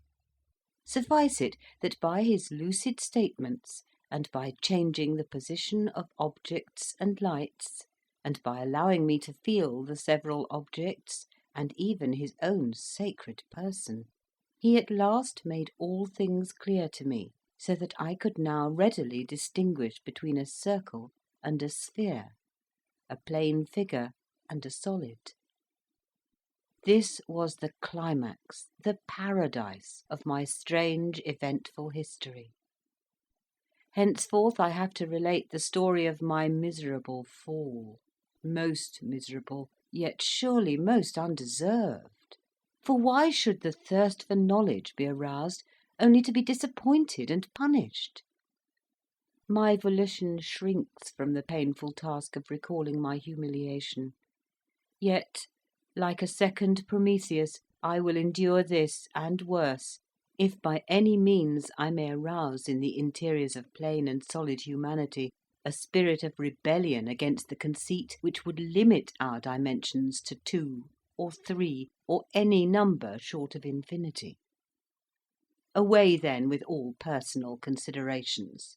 Let me continue to the end, as I began, without further digressions or anticipations, pursuing the plain path of dispassionate history.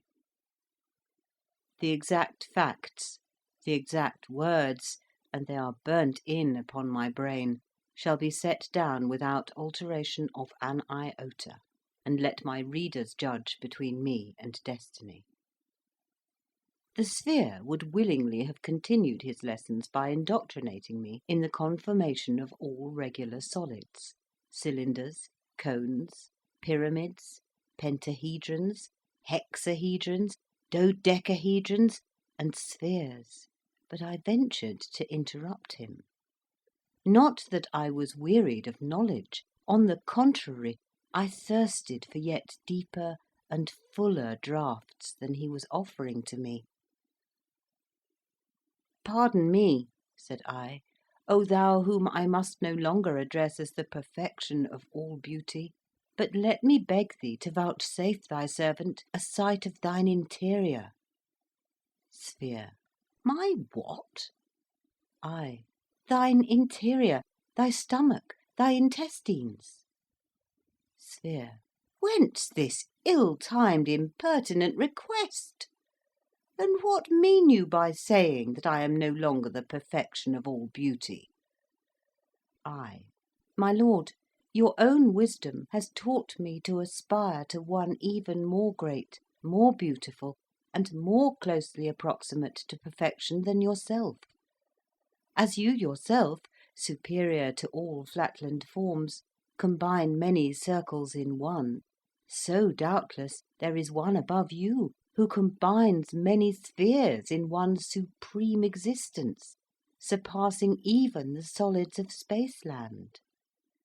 And even as we, who are now in space, look down on Flatland and see the insides of all things, so of a certainty there is yet above us some higher, purer region, whither thou dost surely purpose to lead me, O thou whom I shall always call everywhere and in all dimensions my priest, philosopher, and friend, some yet more spacious space, some more dimensionable dimensionality, from the vantage ground of which we shall look down together upon the revealed insides of solid things, and where thine own intestines and those of thy kindred spheres will lie exposed to the view of the poor wandering exile from Flatland, to whom so much has already been vouchsafed. Sphere. Pooh! Stuff! Enough of this trifling. The time is short, and much remains to be done before you are fit to proclaim the gospel of 3 dimensions to your blind, benighted countrymen in Flatland. I. Nay, gracious teacher, deny me not what I know it is in thy power to perform. Grant me but one glimpse of thine interior, and I am satisfied for ever, remaining henceforth thy docile pupil, thy unemancipable slave, ready to receive all thy teachings, and to feed upon the words that fall from thy lips. Sphere. Well then, to content and silence you, let me say at once, I would show you what you wish if I could, but I cannot. Would you have me turn my stomach inside out to oblige you? I.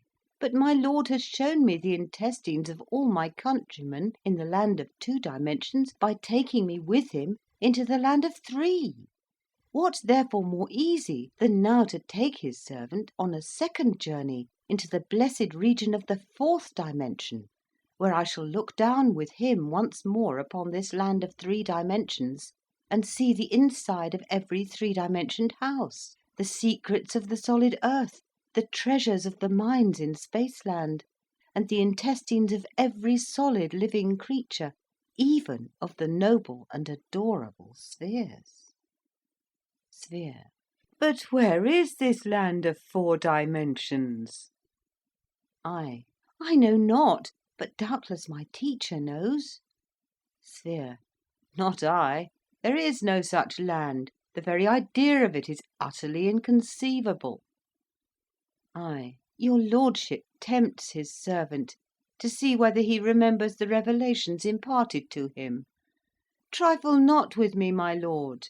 I crave, I thirst for more knowledge. Doubtless we cannot see that other higher Spaceland now, because we have no eye in our stomachs. But just as there was the realm of Flatland, though that poor puny Lineland monarch could neither turn to left nor right to discern it, and just as there was, close at hand and touching my frame, the land of 3 dimensions, though I, blind, senseless wretch, had no power to touch it, no eye in my interior to discern it, so of a surety there is a 4th dimension, which my lord perceives with the inner eye of thought. And that it must exist, my lord himself has taught me. Or can he have forgotten what he himself imparted to his servant? In 1 dimension, did not a moving point produce a line with 2 terminal points? In 2 dimensions, did not a moving line produce a square with 4 terminal points? In 3 dimensions, did not a moving square produce, did not this eye of mine behold it, that blessed being a cube with 8 terminal points? And in 4 dimensions shall not a moving cube, alas for analogy, and alas for the progress of truth, if it be not so, shall not, I say, the motion of a divine cube result in a still more divine organisation, with 16 terminal points? Behold the infallible confirmation of the series 2, 4, 8, 16. Is not this a geometrical progression?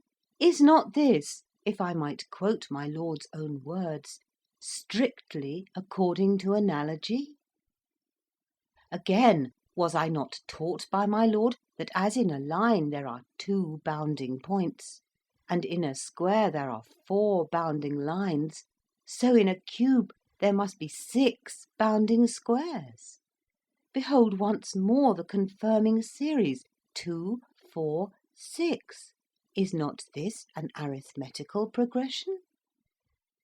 And consequently, does it not of necessity follow that the more divine offspring of the divine cube in the land of 4 dimensions must have 8 bounding cubes? And is not this also, as my Lord has taught me to believe, strictly according to analogy?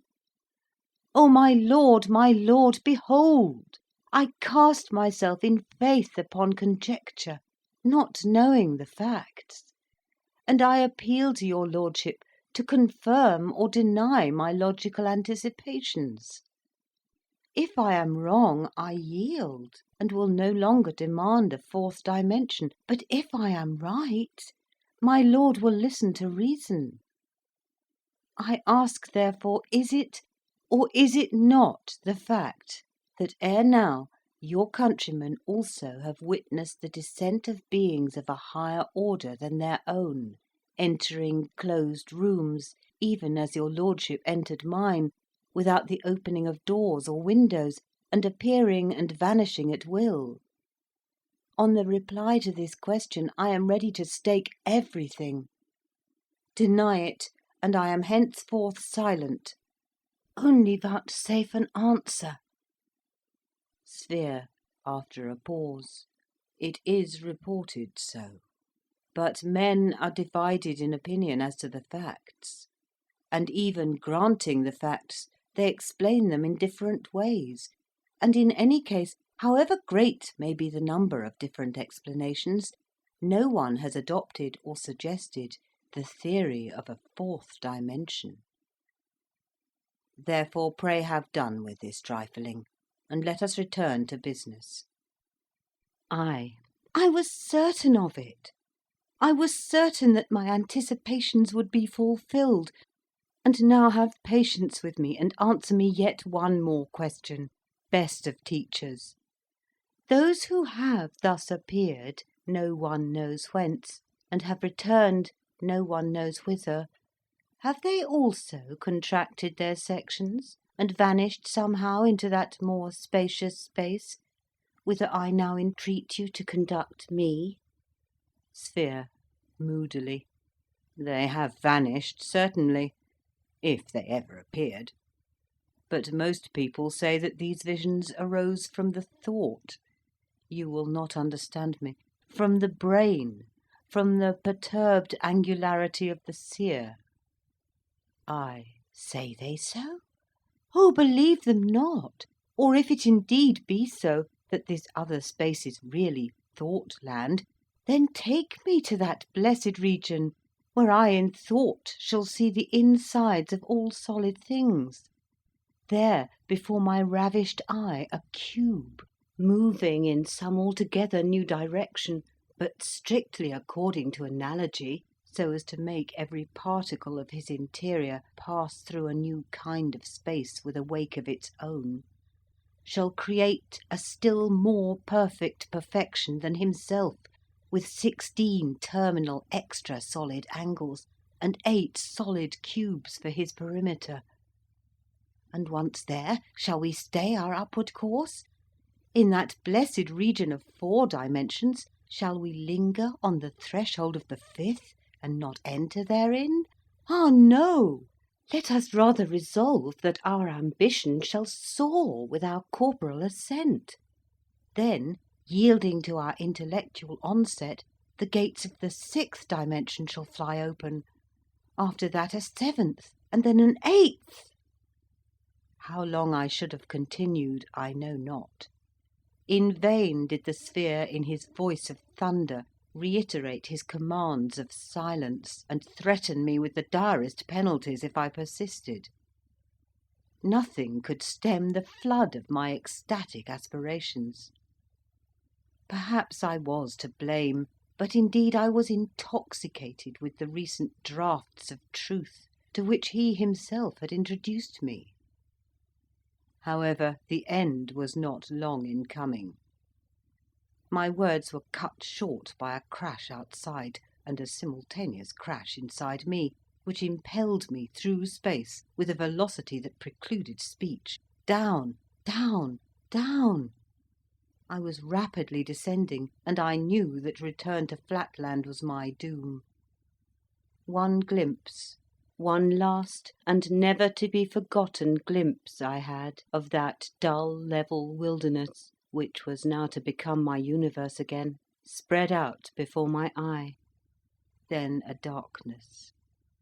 Then a final, all-consummating thunder peal, and when I came to myself, I was once more a common creeping square, in my study at home, listening to the peace cry of my approaching wife.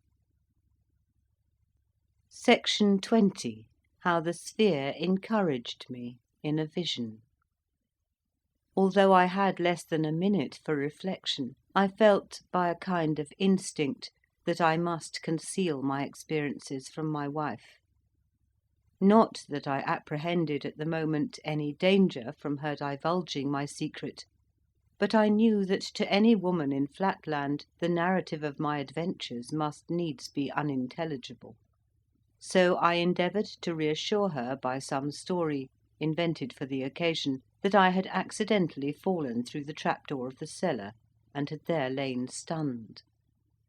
The southward attraction in our country is so slight that even to a woman my tale necessarily appeared extraordinary and well nigh incredible. But my wife, whose good sense far exceeds that of the average of her sex, and who perceived that I was unusually excited, did not argue with me on the subject, but insisted that I was ill and required repose. I was glad of an excuse for retiring to my chamber to think quietly over what had happened. When I was at last by myself, a drowsy sensation fell on me. But before my eyes closed, I endeavoured to reproduce the third dimension, and especially the process by which a cube is constructed through the motion of a square. It was not so clear as I could have wished, but I remembered that it must be upward and yet not northward, and I determined steadfastly to retain these words as the clue which, if firmly grasped, could not fail to guide me to the solution. So, mechanically repeating like a charm the words "upward yet not northward," I fell into a sound, refreshing sleep. During my slumber I had a dream. I thought I was once more by the side of the sphere, whose lustrous hue betokened that he had exchanged his wrath against me for perfect placability. We were moving together towards a bright but infinitesimally small point, to which my master directed my attention. As we approached, methought there issued from it a slight humming noise, as from one of your Spaceland bluebottles, only less resonant by far, so slight indeed that even in the perfect stillness of the vacuum through which we soared, the sound reached not our ears till we checked our flight at a distance from it of something under 20 human diagonals. "Look yonder," said my guide. "In Flatland thou hast lived, of Lineland thou hast received a vision, thou hast soared with me to the heights of Spaceland. Now, in order to complete the range of thy experience, I conduct thee downward to the lowest depths of existence, even to the realm of Pointland, the abyss of no dimensions. Behold yon miserable creature. That point is a being like ourselves, but confined to the non-dimensional gulf. He is himself his own world, his own universe. Of any other than himself he can form no conception. He knows not length, nor breadth, nor height, for he has had no experience of them. He has no cognizance even of the number 2, nor has he a thought of plurality, for he is himself his one and all, being really nothing. Yet mark his perfect self-contentment, and hence learn this lesson, that to be self-contented is to be vile and ignorant, and that to aspire is better than to be blindly and impotently happy. Now listen."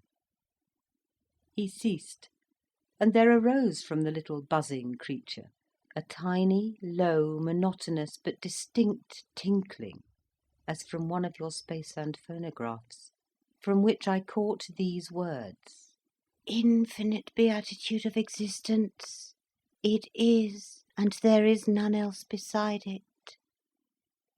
"What," said I, "does the puny creature mean by it?" "He means himself," said the sphere. "Have you not noticed before now that babies and babyish people who cannot distinguish themselves from the world speak of themselves in the third person? But hush." "It fills all space," continued the little soliloquizing creature, "and what it fills it is. What it thinks, that it utters, and what it utters, that it hears, and it itself is thinker, utterer, hearer, thought, word, audition. It is the one, and yet the all in all. Ah, the happiness, ah, the happiness of being." "Can you not startle the little thing out of its complacency?" said I. "Tell it what it really is, as you told me. Reveal to it the narrow limitations of Pointland, and lead it up to something higher." "That is no easy task," said my master. "Try you." Hereon, raising my voice to the uttermost, I addressed the point as follows: "Silence! Silence, contemptible creature! You call yourself the all in all, but you are the nothing. Your so-called universe is a mere speck in a line, and a line is a mere shadow as compared with—" "Hush, hush, you have said enough," interrupted the sphere. "Now listen, and mark the effect of your harangue on the King of Pointland."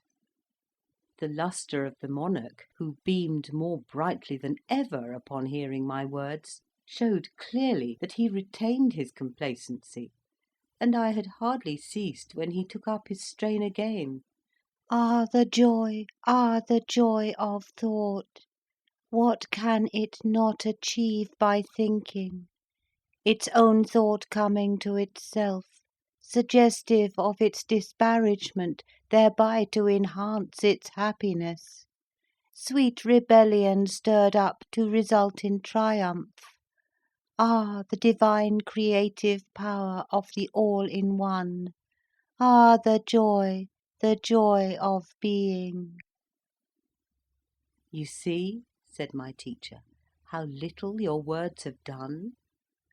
So far as the monarch understands them at all, he accepts them as his own, for he cannot conceive of any other except himself, and plumes himself upon the variety of its thought as an instance of creative power. Let us leave this god of Pointland to the ignorant fruition of his omnipresence and omniscience. Nothing that you or I can do can rescue him from his self-satisfaction." After this, as we floated gently back to Flatland, I could hear the mild voice of my companion pointing the moral of my vision, and stimulating me to aspire, and to teach others to aspire. He had been angered at first, he confessed, by my ambition to soar to dimensions above the third; but since then he had received fresh insight, and he was not too proud to acknowledge his error to a pupil. Then he proceeded to initiate me into mysteries yet higher than those I had witnessed, showing me how to construct extra solids by the motion of solids, and double extra solids by the motion of extra solids, and all strictly according to analogy, all by methods so simple, so easy, as to be patent even to the female sex. Section 21. How I tried to teach the theory of three dimensions to my grandson, and with what success. I awoke rejoicing, and began to reflect on the glorious career before me. I would go forth, methought, at once, and evangelise the whole of Flatland. Even to women and soldiers should the gospel of three dimensions be proclaimed. I would begin with my wife. Just as I had decided on the plan of my operations, I heard the sound of many voices in the street, commanding silence. Then followed a louder voice. It was a herald's proclamation. Listening attentively, I recognised the words of the resolution of the council, enjoining the arrest, imprisonment, or execution of anyone who should pervert the minds of the people by delusions, and by professing to have received revelations from another world. I reflected. This danger was not to be trifled with. It would be better to avoid it by omitting all mention of my revelation, and by proceeding on the path of demonstration, which, after all, seemed so simple and so conclusive that nothing would be lost by discarding the former means. Upward, not northward, was the clue to the whole proof. It had seemed to me fairly clear before I fell asleep, and when I first awoke, fresh from my dream, it had appeared as patent as arithmetic. But somehow it did not seem to me quite so obvious now. Though my wife entered the room opportunely just at that moment, I decided, after we had interchanged a few words of commonplace conversation, not to begin with her. My pentagonal sons were men of character and standing, and physicians of no mean reputation, but not great in mathematics, and in that respect unfit for my purpose. But it occurred to me that a young and docile hexagon with a mathematical turn would be a most suitable pupil. Why, therefore, not make my first experiment with my little precocious grandson, whose casual remarks on the meaning of 3 cubed had met with the approval of the sphere?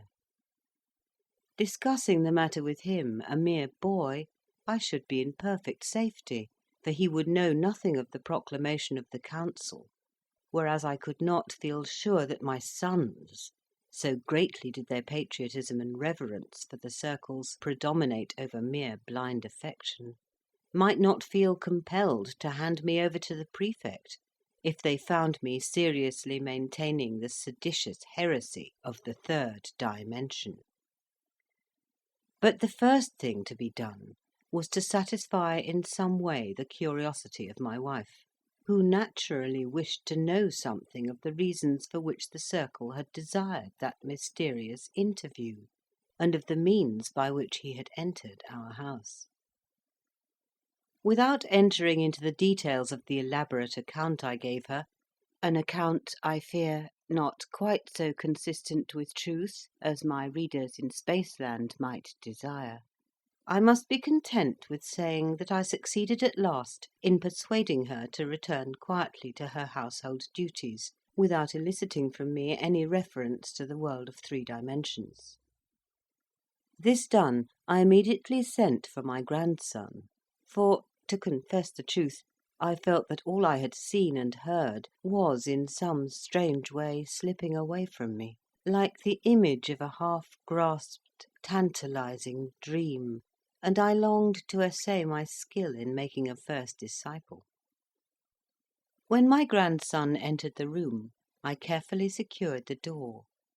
Then, sitting down by his side, and taking our mathematical tablets, or, as you would call them, lines, I told him we would resume the lesson of yesterday. I taught him once more how a point by motion in one dimension produces a line, and how a straight line in 2 dimensions produces a square. After this, forcing a laugh, I said, "And now, you scamp, you wanted to make me believe that a square may in the same way by motion upward, not northward, produce another figure, a sort of extra square in 3 dimensions. Say that again, you young rascal." At this moment we heard once more the heralds' "Oh yes, oh yes," outside in the street, proclaiming the resolution of the council. Young though he was, my grandson, who was unusually intelligent for his age, and bred up in perfect reverence for the authority of the circles, took in the situation with an acuteness for which I was quite unprepared. He remained silent till the last words of the proclamation had died away, and then, bursting into tears, "Dear grandpapa," he said, "that was only my fun, and of course I meant nothing at all by it, and we did not know anything then about the new law, and I don't think I said anything about the 3rd dimension, and I am sure I did not say one word about upward, not northward, for that would be such nonsense, you know. How could a thing move upward and not northward? Upward and not northward! Even if I were a baby, I could not be so absurd as that. How silly it is! Not at all silly," said I, losing my temper. "Here, for example, I take this square," and at the word I grasped a movable square which was lying at hand, "and I move it, you see, not northward, but, yes, I move it upward. That is to say, not northward, but I move it somewhere, not exactly like this, but somehow—" Here I brought my sentence to an inane conclusion, shaking the square about in a purposeless manner, much to the amusement of my grandson, who burst out laughing louder than ever, and declared that I was not teaching him, but joking with him; and so saying, he unlocked the door and ran out of the room. Thus ended my first attempt to convert a pupil to the gospel of 3 dimensions. Section 22. How I then tried to diffuse the theory of 3 dimensions by other means, and of the result. My failure with my grandson did not encourage me to communicate my secret to others of my household. Yet neither was I led by it to despair of success. Only I saw that I must not wholly rely on the catch-phrase "upward, not northward," but must rather endeavour to seek a demonstration by setting before the public a clear view of the whole subject, and for this purpose it seemed necessary to resort to writing. So I devoted several months in privacy to the composition of a treatise on the mysteries of 3 dimensions. Only, with the view of evading the law, if possible, I spoke not of a physical dimension, but of a thought-land, whence, in theory, a figure could look down upon Flatland, and see simultaneously the insides of all things, and where it was possible that there might be supposed to exist a figure environed, as it were, with 6 squares, and containing 8 terminal points. But in writing this book, I found myself sadly hampered by the impossibility of drawing such diagrams as were necessary for my purpose. For of course in our country of Flatland There are no tablets but lines, and no diagrams but lines, all in one straight line, and only distinguishable by difference of size and brightness. So that when I had finished my treatise, which I entitled Through Flatland to Thoughtland, I could not feel certain that many would understand my meaning. Meanwhile my life was under a cloud. All pleasures palled upon me. All sights tantalized and tempted me to outspoken treason, because I could not but compare what I saw in 2 dimensions with what it really was if seen in 3, and could hardly refrain from making my comparisons aloud. I neglected my clients and my own business to give myself to the contemplation of the mysteries which I had once beheld, yet which I could impart to no one, and found daily more difficult to reproduce, even before my own mental vision. One day, about 11 months after my return from Spaceland, I tried to see a cube with my eye closed, but failed. And though I succeeded afterwards, I was not then quite certain, nor have I been ever afterwards, that I had exactly realized the original.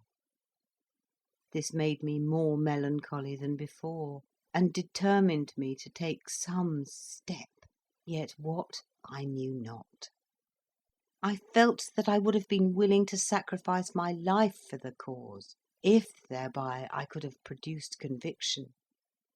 But if I could not convince my grandson, how could I convince the highest and most developed circles in the land?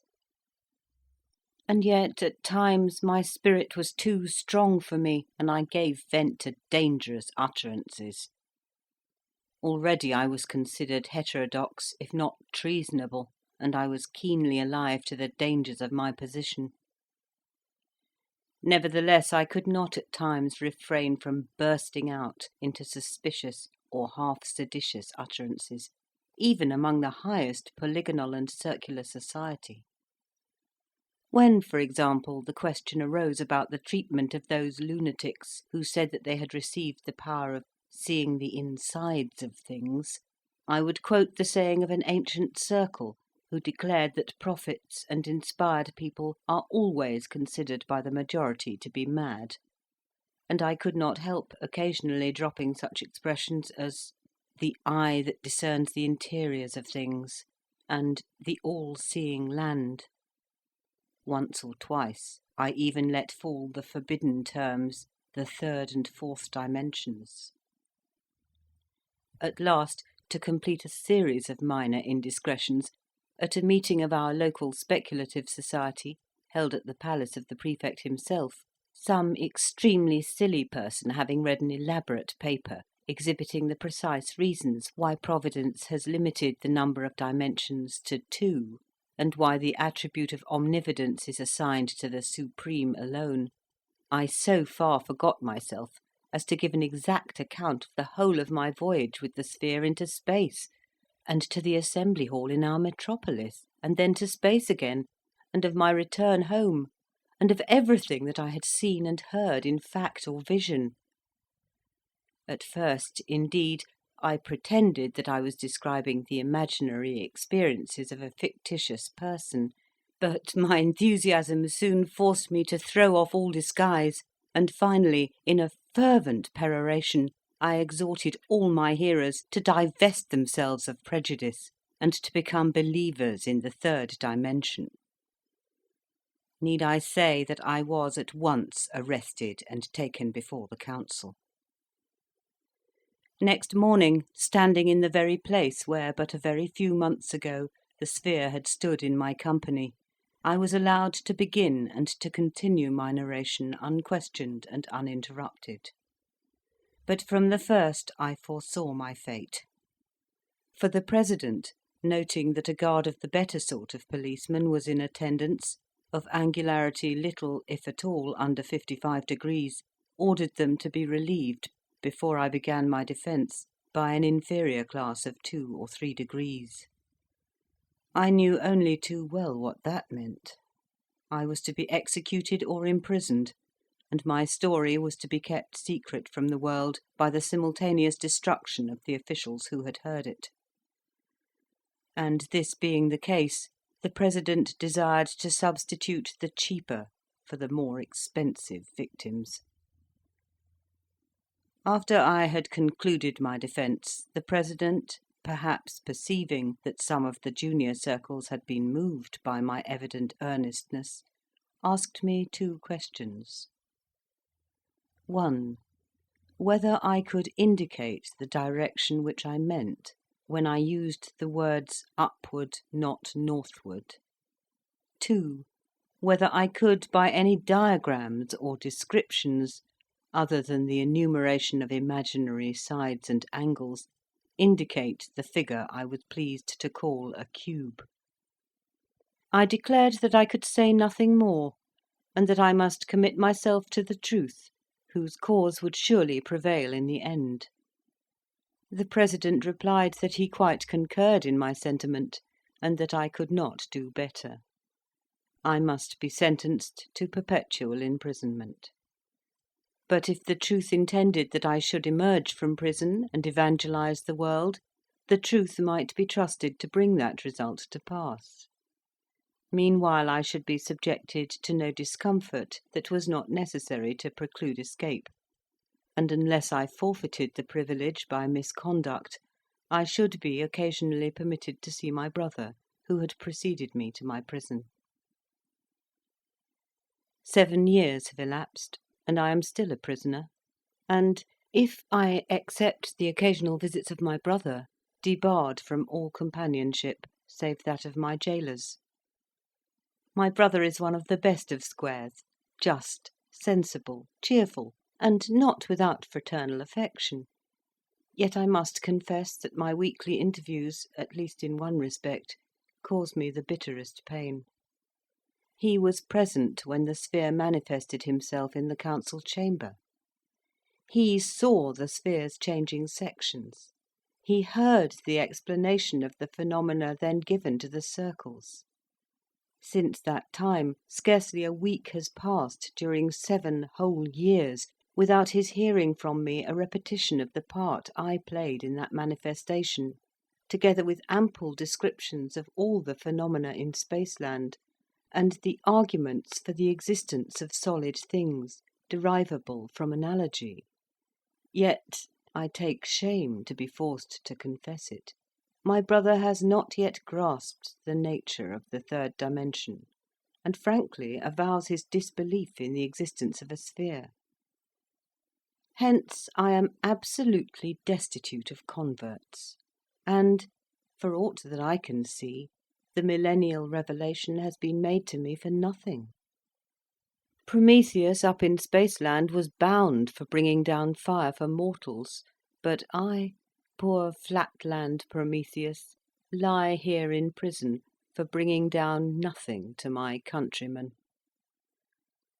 Yet I exist in the hope that these memoirs in some manner, I know not how, may find their way to the minds of humanity in some dimension, and may stir up a race of rebels who shall refuse to be confined to limited dimensionality.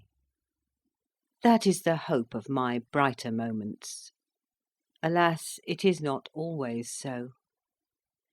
Heavily weighs on me at times the burdensome reflection that I cannot honestly say I am confident as to the exact shape of the once seen, oft regretted cube. And in my nightly visions the mysterious precept, upward, not northward, haunts me like a soul-devouring sphinx. It is part of the martyrdom which I endure for the cause of the truth that there are seasons of mental weakness, when cubes and spheres flit away into the background of scarce possible existences, when the land of 3 dimensions seems almost as visionary as the land of 1 or none. Nay, when even this hard wall that bars me from my freedom, these very tablets on which I am writing, and all the substantial realities of Flatland itself, appear no better than the offspring of a diseased imagination, or the baseless fabric of a dream. The End of Flatland, a Romance of Many Dimensions, by Edwin Abbott Abbott.